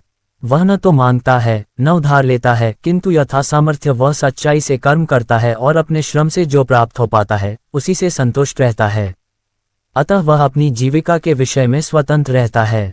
वह अन्य किसी की सेवा करके कृष्ण भावनामृत संबंधी अपनी सेवा में व्यवधान नहीं आने देता, किंतु भगवान की सेवा के लिए वह संसार की द्वैतता से विचलित हुए बिना कोई भी कर्म कर सकता है। संसार की ये द्वैतता गर्मी सर्दी अथवा सुख दुख के रूप में अनुभव की जाती है। कृष्ण भावना भावित व्यक्ति द्वैतता से परे रहता है, क्योंकि कृष्ण को प्रसन्न करने के लिए वह कोई भी कर्म करने में झिझकता नहीं। अतः वह सफलता तथा असफलता दोनों में ही संभाव रहता है। ये लक्षण तभी दिखते हैं जब कोई दिव्य ज्ञान में पुनर्तः स्थित हो। गतस्मगस्य मुक्तस्य ज्ञानावस्थित चेत्सः यज्ञायाचरतः कर्म संभ्रम प्रविलीयते। 23 भावार्थ, जो पुरुष प्रकृति के गुणों के प्रति अनासक्त है और जो दिव्य ज्ञान में पूर्णतया स्थित है, उसके सारे कर्म ब्रह्म में लीन हो जाते हैं। तात्पर्य, पूर्ण रूपेण कृष्ण भावना भावित होने पर मनुष्य समस्त द्वंद्वों से मुक्त हो जाता है और इस तरह भौतिक गुणों के कल्मश से भी मुक्त हो जाता है। वह इसीलिए मुक्त हो जाता है क्योंकि वह कृष्ण के साथ अपने संबंध की स्वाभाविक स्थिति को जानता है, फलस्वरूप उसका चित्त कृष्ण भावनामृत से विचलित नहीं होता। अतएव वह जो कुछ भी करता है वह आदि विष्णु कृष्ण के लिए होता है। अतः उसका सारा कर्म यज्ञ रूप होता है, क्योंकि यज्ञ का उद्देश्य परम पुरुष विष्णु अर्थात कृष्ण को प्रसन्न करना है। ऐसे यज्ञमय कर्म का फल निश्चय ही ब्रह्म में विलीन हो जाता है और मनुष्य को कोई भौतिक फल नहीं भोगना पड़ता है। ब्रह्मापन्न ब्रह्म हविर्ब्रह्माग्नौ ब्रह्मणाहुतम् ब्रह्मैव तेन गंतव्यम ब्रह्म कर्म समाधिना। 24 भावार्थ, जो व्यक्ति कृष्ण भावनामृत में पूर्णतया लीन रहता है, उसे अपने आध्यात्मिक कर्मों के योगदान के कारण अवश्य ही भगवत धाम की प्राप्ति होती है, क्योंकि उसमें हवन आध्यात्मिक होता है और हवि भी आध्यात्मिक होती है। तात्पर्य, यहाँ इसका वर्णन किया गया है कि किस प्रकार कृष्ण भावना भावित कर्म करते हुए अंततोगत्वा आध्यात्मिक लक्ष्य प्राप्त होता है। कृष्ण भावनामृत विषयक विविध कर्म होते हैं जिनका वर्णन अगले श्लोकों में किया गया है, किंतु इस श्लोक में तो केवल कृष्ण भावनामृत का सिद्धांत वर्णित है। भौतिक कल्मश से ग्रस्त बद्धजीव को भौतिक वातावरण में ही कार्य करना पड़ता है, किंतु फिर भी उसे ऐसे वातावरण से निकलना ही होगा। जिस विधि से वह ऐसे वातावरण से बाहर निकल सकता है वह कृष्ण भावनामृत है। उदाहरण के लिए, यदि कोई रोगी दूध की बनी वस्तुओं के अधिक खाने से पेट की गड़बड़ी से ग्रस्त हो जाता है तो उसे दही दिया जाता है, जो दूध ही से बनी अन्य वस्तु है। भौतिकता में ग्रस्त बद्धजीव का उपचार कृष्ण भावनामृत के द्वारा ही किया जा सकता है, जो यहाँ गीता में दिया हुआ है। यह विधि यज्ञ या विष्णु या कृष्ण को प्रसन्न करने के लिए किए गए कार्य कहलाती है। भौतिक जगत के जितने ही अधिक कार्य कृष्ण भावनामृत में या केवल विष्णु के लिए किए जाते हैं, पूर्ण तल्लीनता से वातावरण उतना ही अधिक आध्यात्मिक बनता रहता है। ब्रह्म शब्द का अर्थ है आध्यात्मिक। भगवान आध्यात्मिक हैं और उनके दिव्य शरीर की किरणें ब्रह्मज्योति कहलाती हैं, यही उनका आध्यात्मिक तेज है। प्रत्येक वस्तु इसी ब्रह्मज्योति में स्थित रहती है, किंतु जब ये ज्योति माया या इंद्रिय तृप्ति द्वारा आच्छादित हो जाती है तो ये भौतिक ज्योति कहलाती है। ये भौतिक आवरण कृष्ण भावनामृत द्वारा तुरंत हटाया जा सकता है। अतएव कृष्ण भावनामृत के लिए अर्पित हवि, ग्रहणकर्ता, हवन, होता तथा फल ये सब मिलकर ब्रह्म या परम सत्य हैं। माया द्वारा आच्छादित परम सत्य पदार्थ कहलाता है। जब यही पदार्थ परम सत्य के निमित्त प्रयुक्त होता है तो इसमें फिर से आध्यात्मिक गुण आ जाता है। कृष्ण भावनामृत मोहजनित चेतना को ब्रह्म या परमेश्वरोन्मुख करने की विधि है। जब मन कृष्ण भावनामृत में पूरी तरह निमग्न रहता है तो उसे समाधि कहते हैं। ऐसी दिव्य चेतना में संपन्न कोई भी कार्य यज्ञ कहलाता है। आध्यात्मिक चेतना की ऐसी स्थिति में योगदानकर्ता, योगदान, उपभोग, यज्ञकर्ता तथा अंतिम फल ये सब परब्रह्म में एकाकार हो जाता है। यही कृष्ण भावनामृत की विधि है। दैवमेवाप्रे यज्ञम योगिनः पर्युपास्ते, ब्रह्माग्नावप्रे यज्ञम यज्ञेन वोपजुह्वति। 25 भावार्थ। कुछ योगी विभिन्न प्रकार के यज्ञों द्वारा देवताओं की भलीभांति पूजा करते हैं और कुछ परब्रह्म रूपी अग्नि में आहुति डालते हैं। तात्पर्य, जैसा कि पहले कहा जा चुका है, जो व्यक्ति कृष्ण भावना भावित होकर अपना कर्म करने में लीन रहता है वह पूर्ण योगी है, किंतु ऐसे भी मनुष्य हैं जो देवताओं की पूजा करने के लिए यज्ञ करते हैं और कुछ परम ब्रह्म या परमेश्वर के निराकार स्वरूप के लिए यज्ञ करते हैं। इस तरह यज्ञ की अनेक कोटियां हैं। विभिन्न यज्ञकर्ताओं द्वारा संपन्न यज्ञ की ये कोटियां केवल बाह्य वर्गीकरण हैं। वस्तुतः यज्ञ का अर्थ है भगवान विष्णु को प्रसन्न करना और विष्णु को यज्ञ भी कहते हैं। विभिन्न प्रकार के यज्ञों को 2 श्रेणियों में रखा जा सकता है। सांसारिक द्रव्यों के लिए यज्ञ, द्रव्य यज्ञ तथा दिव्य ज्ञान के लिए किए गए यज्ञ, ज्ञान यज्ञ। जो कृष्ण भावना भावित हैं उनकी सारी भौतिक संपदा परमेश्वर को प्रसन्न करने के लिए होती है, किंतु जो किसी क्षणिक भौतिक सुख की कामना करते हैं वे इंद्र, सूर्य आदि देवताओं को प्रसन्न करने के लिए अपनी भौतिक संपदा की आहुति देते हैं। किंतु अन्य लोग जो निर्विशेषवादी हैं वे निराकार ब्रह्म में अपने स्वरूप को स्वाहा कर देते हैं। देवतागण ऐसी शक्तिमान जीवात्माएं हैं जिन्हें ब्रह्मांड को ऊष्मा प्रदान करने, जल देने तथा प्रकाशित करने जैसे भौतिक कार्यों की देखरेख के लिए परमेश्वर ने नियुक्त किया है। जो लोग भौतिक लाभ चाहते हैं वे वैदिक अनुष्ठानों के अनुसार विविध देवताओं की पूजा करते हैं। ऐसे लोग बह्वीश्वरवादी कहलाते हैं। किंतु जो लोग परम सत्य के निर्गुण स्वरूप की पूजा करते हैं और देवताओं के स्वरूपों को अनित्य मानते हैं वे ब्रह्म की अग्नि में अपने आप की ही आहुति दे देते हैं और इस प्रकार ब्रह्म के अस्तित्व में अपने अस्तित्व को समाप्त कर देते हैं। ऐसे निर्विशेषवादी परमेश्वर की दिव्य प्रकृति को समझने के लिए दार्शनिक चिंतन में अपना सारा समय लगाते हैं। दूसरे शब्दों में, सकामकर्मी भौतिक सुख के लिए अपनी भौतिक संपत्ति का यजन करते हैं, किंतु निर्विशेषवादी परब्रह्म में लीन होने के लिए अपनी भौतिक उपाधियों का यजन करते हैं। निर्विशेषवादी के लिए यज्ञाग्नि ही परब्रह्म है जिसमें आत्मस्वरूप का विलय ही आहुति है। किंतु अर्जुन जैसा कृष्ण भावना भावित व्यक्ति कृष्ण को प्रसन्न करने के लिए सर्वस्व अर्पित कर देता है। इस तरह उसकी सारी भौतिक संपत्ति के साथ साथ आत्मस्वरूप भी कृष्ण के लिए अर्पित हो जाता है। वह परम योगी है, किंतु उसका पृथक स्वरूप नष्ट नहीं होता। श्रोत्रादीन इंद्रियाण्यन्ये संयमाग्निषु जुह्वति, शब्दादीन विषयानन्य इंद्रियाग्निषु जुह्वति। 26 भावार्थ। इनमें से कुछ विशुद्ध ब्रह्मचारी श्रवणादि क्रियाओं तथा इंद्रियों को मन की नियंत्रण रूपी अग्नि में स्वाहा कर देते हैं, तो दूसरे लोग नियमित गृहस्थ इंद्रिय विषयों को इंद्रियों की अग्नि में स्वाहा कर देते हैं। तात्पर्य, मानव जीवन के चारों आश्रमों के सदस्य ब्रह्मचारी, गृहस्थ, वानप्रस्थ तथा सन्यासी पूर्णयोगी बनने के निमित्त हैं। मानव जीवन पशुओं की भांति इंद्रिय तृप्ति के लिए नहीं बना है, अतएव मानव जीवन के चारों आश्रम इस प्रकार व्यवस्थित हैं कि मनुष्य आध्यात्मिक जीवन में पूर्णता प्राप्त कर सके। ब्रह्मचारी या शिष्यगण प्रामाणिक गुरु की देखरेख में इंद्रिय तृप्ति से दूर रहकर मन को वश में करते हैं। वे कृष्ण भावनामृत से संबंधित शब्दों को ही सुनते हैं। श्रवण ज्ञान का मूलाधार है, अतः शुद्ध ब्रह्मचारी सदैव हरनामानुकीर्तनम अर्थात भगवान के यश के कीर्तन तथा श्रवण में ही लगा रहता है। वह सांसारिक शब्द ध्वनियों से दूर रहता है और उसकी श्रवणेंद्रिय हरे कृष्ण की आध्यात्मिक ध्वनि को सुनने में ही लगी रहती है। इसी प्रकार से गृहस्थ भी, जिन्हें इंद्रिय तृप्ति की सीमित छूट है, बड़े ही संयम से इन कार्यों को पूरा करते हैं। यौन जीवन, मादकद्रव्य सेवन और मांसाहार मानव समाज की सामान्य प्रवृत्तियां हैं, किंतु संयमित गृहस्थ कभी भी यौन जीवन तथा अन्य इंद्रिय तृप्ति के कार्यों में अनियंत्रित रूप से प्रवृत्त नहीं होता। इसी उद्देश्य से प्रत्येक सभ्य मानव समाज में धर्म विवाह का प्रचलन है। ये संयमित अनासक्त यौन जीवन भी एक प्रकार का यज्ञ है, क्योंकि संयमित गृहस्थ उच्चतर दिव्य जीवन के लिए अपनी इंद्रिय तृप्ति की प्रवृत्ति की आहुति कर देता है। सर्वानिद्रिय कर्माणि प्राण कर्माणि चापरे आत्मसंयमयोगाग्नो जुह्वति ज्ञानदीपिते। 27। भावार्थ, दूसरे, जो मन तथा इंद्रियों को वश में करके आत्म साक्षात्कार करना चाहते हैं, संपूर्ण इंद्रियों तथा प्राणवायु के कार्यों को संयमित मन रूपी अग्नि में आहुति कर देते हैं। तात्पर्य, यहाँ पर पतंजलि द्वारा सूत्रबद्ध योग पद्धति का निर्देश है।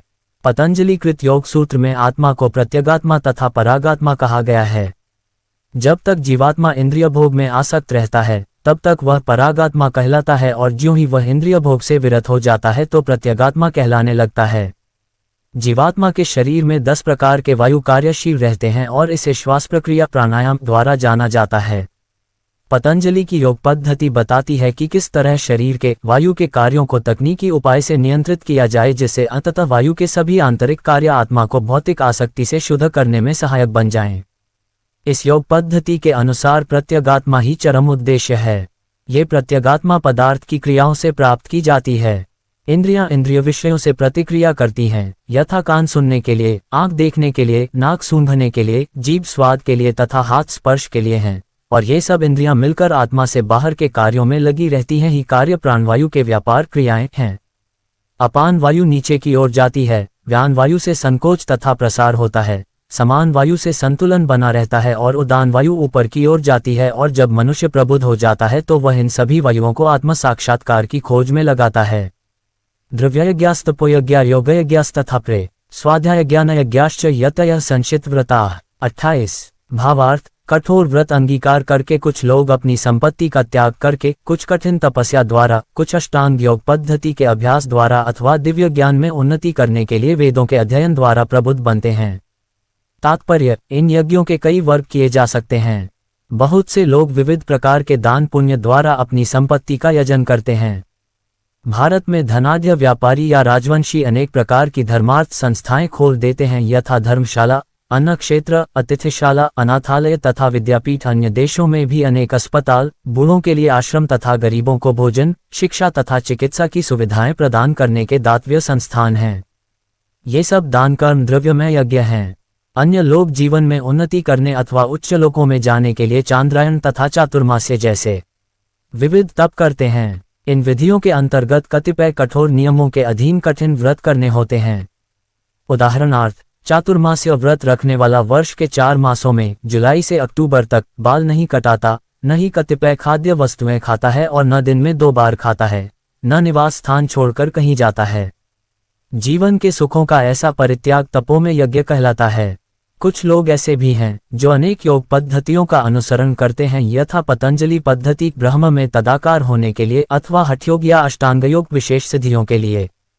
कुछ लोग समस्त तीर्थ स्थानों की यात्रा करते हैं। ये सारे अनुष्ठान योग यज्ञ कहलाते हैं, जो भौतिक जगत में किसी सिद्धि विशेष के लिए किए जाते हैं। कुछ लोग ऐसे हैं जो विभिन्न वैदिक साहित्य यथा उपनिषद तथा वेदांत सूत्र या सांख्य दर्शन के अध्ययन में अपना ध्यान लगाते हैं। इसे स्वाध्याय यज्ञ कहा जाता है। ये सारे योगी विभिन्न प्रकार के यज्ञों में लगे रहते हैं और उच्च जीवन की तलाश में रहते हैं। किंतु कृष्ण भावनामृत इनसे पृथक है, क्योंकि यह परमेश्वर की प्रत्यक्ष सेवा है। इसे उपर्युक्त किसी भी यज्ञ से प्राप्त नहीं किया जा सकता, अपितु भगवान तथा उनके प्रामाणिक भक्तों की कृपा से ही प्राप्त किया जा सकता है। फलतः कृष्ण भावनामृत दिव्य है। अपाने जुह्वति प्राण प्राणेपान तथा प्रे प्राणापानक्ति रुद्ध्वा प्राणायाम प्रायणाः अप्रे नियताहारा प्राणान प्राणेषु जुह्वति। 29। भावार्थ, अन्य लोग भी हैं जो समाधि में रहने के लिए श्वास को रोके रहते हैं, प्राणायाम। वे अपान में प्राण को और प्राण में अपान को रोकने का अभ्यास करते हैं और अंत में प्राण अपान को रोककर समाधि में रहते हैं। अन्य योगी कम भोजन करके प्राण की प्राण में ही आहुति देते हैं। तात्पर्य, श्वास को रोकने की योग विधि प्राणायाम कहलाती है। प्रारंभ में हठयोग के विविध आसनों की सहायता से इसका अभ्यास किया जाता है। ये सारी विधियां इंद्रियों को वश में करने तथा आत्म साक्षात्कार की प्रगति के लिए संस्तुत की जाती हैं। इस विधि में शरीर के भीतर वायु को रोका जाता है जिससे वायु की गति की दिशा उलट सके। अपान वायु निम्नगामी अधोमुखी है और प्राणवायु ऊर्ध्वगामी है। प्राणायाम में योगी विपरीत दिशा में श्वास लेने का तब तक अभ्यास करता है जब तक दोनों वायु उदासीन होकर पूरक अर्थात सम नहीं हो जाती। जब अपान वायु को प्राणवायु में अर्पित कर दिया जाता है तो इसे रेचक कहते हैं। जब प्राण तथा अपान वायुओं को पूर्णतया रोक दिया जाता है तो इसे कुंभक योग कहते हैं। कुंभक योगाभ्यास द्वारा मनुष्य आत्मसिद्धि के लिए जीवन अवधि बढ़ा सकता है। बुद्धिमान योगी एक ही जीवन काल में सिद्धि प्राप्त करने का इच्छुक रहता है, वह दूसरे जीवन की प्रतीक्षा नहीं करता। कुंभक योग के अभ्यास से योगी जीवन अवधि को अनेक वर्षों के लिए बढ़ा सकता है। किंतु भगवान की दिव्य प्रेमाभक्ति में स्थित रहने के कारण कृष्ण भावना भावित मनुष्य स्वतः इंद्रियों का नियंता जितेंद्रिय बन जाता है। उसकी इंद्रियां कृष्ण की सेवा में तत्पर रहने के कारण अन्य किसी कार्य में प्रवृत्त होने का अवसर ही नहीं पाती। फलतः जीवन के अंत में उसे स्वतः भगवान कृष्ण के दिव्य पद पर स्थानांतरित कर दिया जाता है, अतः वह दीर्घजीवी बनने का प्रयत्न नहीं करता। वह तुरंत मोक्ष पद को प्राप्त कर लेता है, जैसा कि भगवद गीता में 14.26 कहा गया है, माच यो व्यभिचारेण भक्ति योगेन सेवते सगुणान समतीत्यतान ब्रह्मभूयाय कल्पते। जो व्यक्ति भगवान की निश्चल भक्ति में प्रवृत्त होता है वह प्रकृति के गुणों को लांघ जाता है और तुरंत आध्यात्मिक पद को प्राप्त होता है। कृष्ण भावना भावित व्यक्ति दिव्य अवस्था से प्रारंभ करता है और निरंतर उसी चेतना में रहता है, अतः उसका पतन नहीं होता और अंततः वह भगवत धाम को जाता है। कृष्ण प्रसादम को ही खाते रहने से स्वतः कम खाने की आदत पड़ जाती है। इंद्रिय निग्रह के मामले में कम भोजन करना, अल्पाहार अत्यंत लाभप्रद होता है और इंद्रिय निग्रह के बिना भव बंधन से निकल पाना संभव नहीं है। सर्वैप्यते यज्ञविदो यज्ञक्षपित कल्मषाः यज्ञशिष्टमृत भुजो यान्ति ब्रह्म सनातनम। 30 भावार्थ। ये सभी यज्ञ करने वाले यज्ञों का अर्थ जानने के कारण पापकर्मों से मुक्त हो जाते हैं और यज्ञों के फल रूपी अमृत को चखकर परम दिव्य आकाश की ओर बढ़ते जाते हैं। तात्पर्य: विभिन्न प्रकार के यज्ञों यथा द्रव्य यज्ञ, स्वाध्याय यज्ञ तथा योग यज्ञ की उपर्युक्त व्याख्या से ये देखा जाता है कि इन सब का एक ही उद्देश्य है और वह है इंद्रियों का निग्रह। इंद्रिय तृप्ति ही भौतिक अस्तित्व का मूल कारण है, अतः जब तक इंद्रिय तृप्ति से भिन्न धरातल पर स्थित न हुआ जाए तब तक सच्चिदानंद के नित्य धरातल तक उठ पाना संभव नहीं है। ये धरातल नित्य आकाश या ब्रह्मा आकाश में है। उपर्युक्त सारे यज्ञों से संसार के पाप कर्मों से विमल हुआ जा सकता है। जीवन में इस प्रगति से मनुष्य न केवल सुखी और ऐश्वर्यवान बनता है, अपितु अंत में वह निराकार ब्रह्म के साथ तादात्म्य के द्वारा या श्री भगवान कृष्ण की संगति प्राप्त करके भगवान के शाश्वत धाम को प्राप्त करता है। नायम लोकोस्त्ययज्ञस्य कुतोन्यः कुरुसतम। 31 भावार्थ। हे कुरुश्रेष्ठ, जब यज्ञ के बिना मनुष्य इस लोक में या इस जीवन में ही सुखपूर्वक नहीं रह सकता तो फिर अगले जन्म में कैसे रह सकेगा। तात्पर्य: मनुष्य इस लोक में चाहे जिस रूप में रहे वह अपने स्वरूप से अनभिज्ञ रहता है। दूसरे शब्दों में, भौतिक जगत में हमारा अस्तित्व हमारे पापपूर्ण जीवन के बहुगुणित फलों के कारण है। अज्ञान ही पापपूर्ण जीवन का कारण है और पापपूर्ण जीवन ही इस भौतिक जगत में अस्तित्व का कारण है। मनुष्य जीवन ही वह द्वार है जिससे होकर इस बंधन से बाहर निकला जा सकता है। अतः वेद हमें धर्म, अर्थ, काम तथा मोक्ष का मार्ग दिखलाकर बाहर निकलने का अवसर प्रदान करते हैं। धर्म या ऊपर संस्तुत अनेक प्रकार के यज्ञ हमारी आर्थिक समस्याओं को स्वतः हल कर देते हैं। जनसंख्या में वृद्धि होने पर भी यज्ञ संपन्न करने से हमें प्रचुर भोजन, प्रचुर दूध इत्यादि मिलता रहता है। जब शरीर की आवश्यकता पूर्ण होती रहती है तो इंद्रियों को तुष्ट करने की बारी आती है। अतः वेदों में नियमित इंद्रिय तृप्ति के लिए पवित्र विवाह का विधान है। इस प्रकार मनुष्य भौतिक बंधन से क्रमशः छूटकर उच्च पद की ओर अग्रसर होता है और मुक्त जीवन की पूर्णता परमेश्वर का सानिध्य प्राप्त करने में है। ये पूर्णता यज्ञ संपन्न करके प्राप्त की जाती है, जैसा कि पहले बताया जा चुका है। फिर भी यदि कोई व्यक्ति वेदों के अनुसार यज्ञ करने के लिए तत्पर नहीं होता तो वह इस शरीर में सुखी जीवन की कैसे आशा कर सकता है। फिर दूसरे लोक में दूसरे शरीर से सुखी जीवन की आशा तो व्यर्थ ही है। विभिन्न स्वर्गों में भिन्न भिन्न प्रकार की जीवन सुविधाएं हैं और जो लोग यज्ञ करने में लगे हैं उनके लिए तो सर्वत्र परम सुख मिलता है। किंतु सर्वश्रेष्ठ सुख वह है जिसे मनुष्य कृष्ण भावनामृत के अभ्यास द्वारा वैकुंठ जाकर प्राप्त करता है। अतः कृष्ण भावना भावित जीवन ही इस भौतिक जगत की समस्त समस्याओं का एकमात्र हल है। एवं बहुविधा यज्ञा वित्ता ब्रह्मणो मुखे कर्मजान विद्धि तान सर्वानेव ज्ञात्वा विमोक्ष से। 32 भावार्थ, ये विभिन्न प्रकार के यज्ञ वेदसम्मत हैं और ये सभी विभिन्न प्रकार के कर्मों से उत्पन्न हैं। इन्हें इस रूप में जानने पर तुम मुक्त हो जाओगे। तात्पर्य, जैसा कि पहले बताया जा चुका है, वेदों में कर्ताभेद के अनुसार विभिन्न प्रकार के यज्ञों का उल्लेख है। चूंकि लोग देहात्म बुद्धि में लीन हैं, अतः इन यज्ञों की व्यवस्था इस प्रकार की गई है कि मनुष्य उन्हें अपने शरीर, मन अथवा बुद्धि के अनुसार संपन्न कर सके। किंतु देह से मुक्त होने के लिए ही इन सब का विधान है। इसी की पुष्टि यहाँ पर भगवान ने अपने श्रीमुख से की है। श्रेयांद्रव्यमयज्ञ ज्ञानयज्ञ परंतप सर्वम कर्माखिलम पार्थ ज्ञाने परिसमाप्यते। 33 भावार्थ, हे परंतप, द्रव्ययज्ञ से ज्ञान यज्ञ श्रेष्ठ है। हे पार्थ, अंततोगत्वा सारे कर्मयज्ञों का अवसान दिव्य ज्ञान में होता है। तात्पर्य, समस्त यज्ञों का यही एक प्रयोजन है कि जीव को पूर्ण ज्ञान प्राप्त हो, जिससे वह भौतिक कष्टों से छुटकारा पाकर अंत में परमेश्वर की दिव्य सेवा कर सके। तो भी इन सारे यज्ञों की विविध क्रियाओं में रहस्य भरा है और मनुष्य को ये रहस्य जान लेना चाहिए। कभी कभी कर्ता की श्रद्धा के अनुसार यज्ञ विभिन्न रूप धारण कर लेते हैं। जब यज्ञकर्ता की श्रद्धा दिव्य ज्ञान के स्तर तक पहुंच जाती है तो उसे ज्ञानरहित द्रव्य यज्ञ करने वाले से श्रेष्ठ माना जाता है, क्योंकि ज्ञान के बिना यज्ञ भौतिक स्तर पर रह जाते हैं और इनसे कोई आध्यात्मिक लाभ नहीं हो पाता। यथार्थ ज्ञान का अंत कृष्ण भावनामृत में होता है, जो दिव्य ज्ञान की सर्वोच्च अवस्था है। ज्ञान की उन्नति के बिना यज्ञ मात्र भौतिक कर्म बना रहता है, किंतु जब उसे दिव्य ज्ञान के स्तर तक पहुंचा दिया जाता है तो ऐसे सारे कर्म आध्यात्मिक स्तर प्राप्त कर लेते हैं। चेतना भेद के अनुसार ऐसे यज्ञ कर्म कभी कभी कर्मकांड कहलाते हैं और कभी ज्ञानकांड। यज्ञ वही श्रेष्ठ है जिसका अंत ज्ञान में हो। तद्विद्धि प्रणिपातेन परिप्रश्रेण सेवया उपदेक्ष्यन्ति ते ज्ञान ज्ञानिनस्तत्त्वदर्शिनः। 34 भावार्थ, तुम गुरु के पास जाकर सत्य को जानने का प्रयास करो, उनसे विनीत होकर जिज्ञासा करो और उनकी सेवा करो। स्वरूप सिद्ध व्यक्ति तुम्हें ज्ञान प्रदान कर सकते हैं, क्योंकि उन्होंने सत्य का दर्शन किया है। तात्पर्य, निस्संदेह आत्म साक्षात्कार का मार्ग कठिन है, अतः भगवान का उपदेश है कि उन्हीं से प्रारंभ होने वाली परंपरा से प्रामाणिक गुरु की शरण ग्रहण की जाए। इस परंपरा के सिद्धांत का पालन किए बिना कोई प्रामाणिक गुरु नहीं बन सकता। भगवान आदि गुरु हैं, अतः गुरु परंपरा का ही व्यक्ति अपने शिष्य को भगवान का संदेश प्रदान कर सकता है।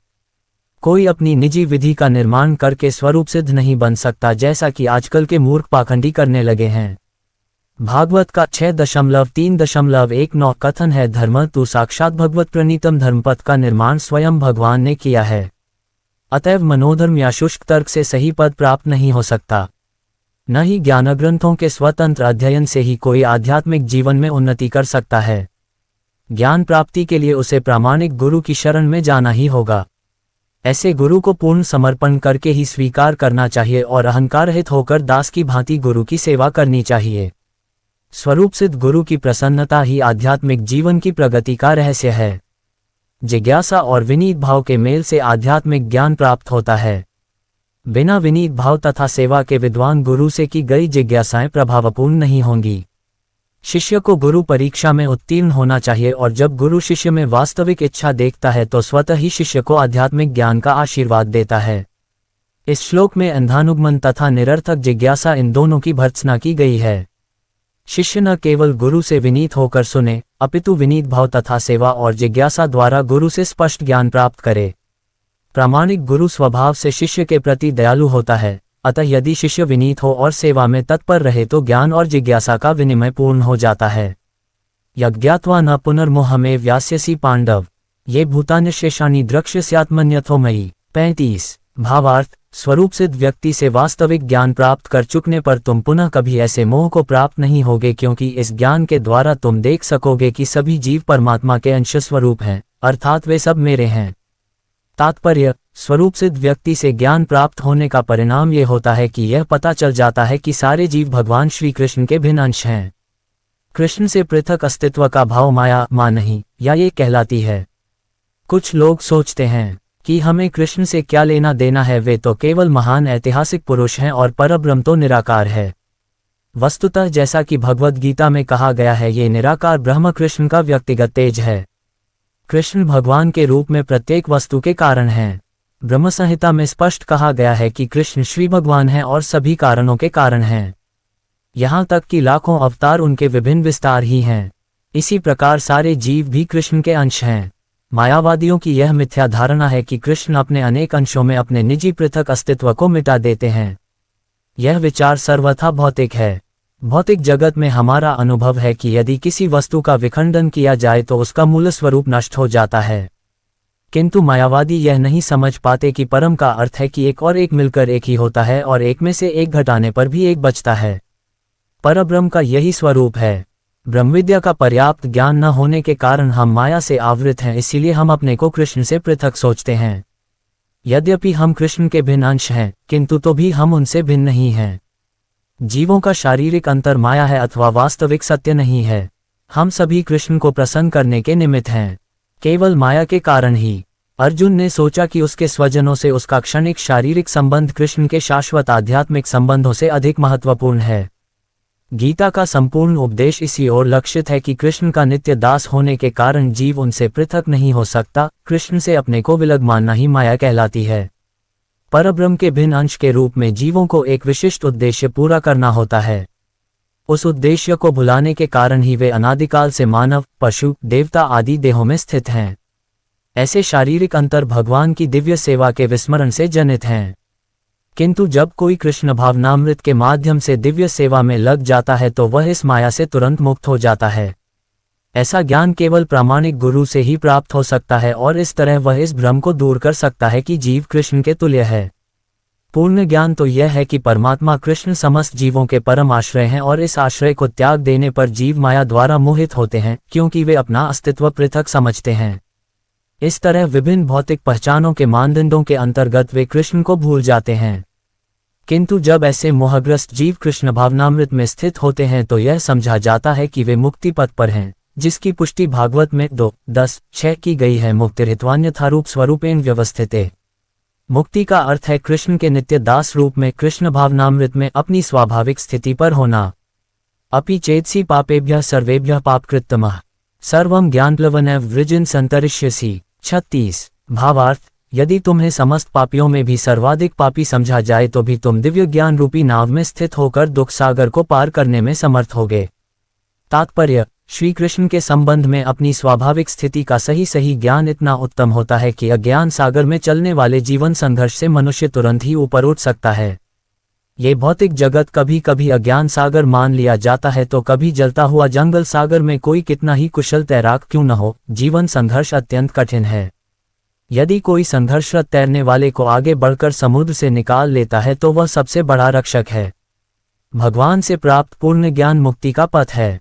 कृष्ण भावनामृत की नाव अत्यंत सुगम है, किंतु उसी के साथ साथ अत्यंत उदात्त भी।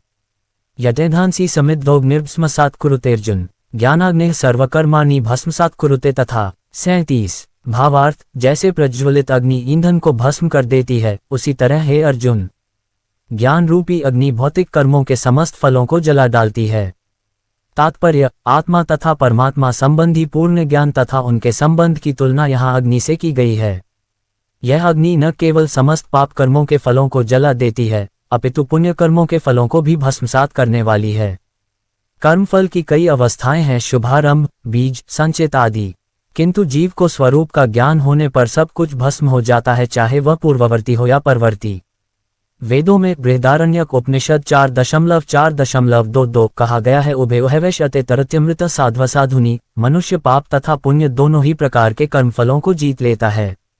न ही ज्ञानेन सदृशम पवित्रमेव विद्यते तत्स्वयं योग संसिद्ध कालेनात्मनि विन्दति। 38 भावार्थ, इस संसार में दिव्य ज्ञान के समान कुछ भी उदात्त तथा शुद्ध नहीं है।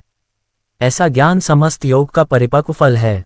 जो व्यक्ति भक्ति में सिद्ध हो जाता है वह यथासमय अपने अंतर में इस ज्ञान का आस्वादन करता है। तात्पर्य, जब हम दिव्य ज्ञान की बात करते हैं तो हमारा प्रयोजन आध्यात्मिक ज्ञान से होता है। निस्संदेह दिव्य ज्ञान के समान कुछ भी उदात्त तथा शुद्ध नहीं है। अज्ञान ही हमारे बंधन का कारण है और ज्ञान हमारी मुक्ति का, ये ज्ञान भक्ति का परिपक्व फल है। जब कोई दिव्य ज्ञान की अवस्था प्राप्त कर लेता है तो उसे अन्यत्र शांति खोजने की आवश्यकता नहीं रहती, क्योंकि वह मन ही मन शांति का आनंद लेता रहता है।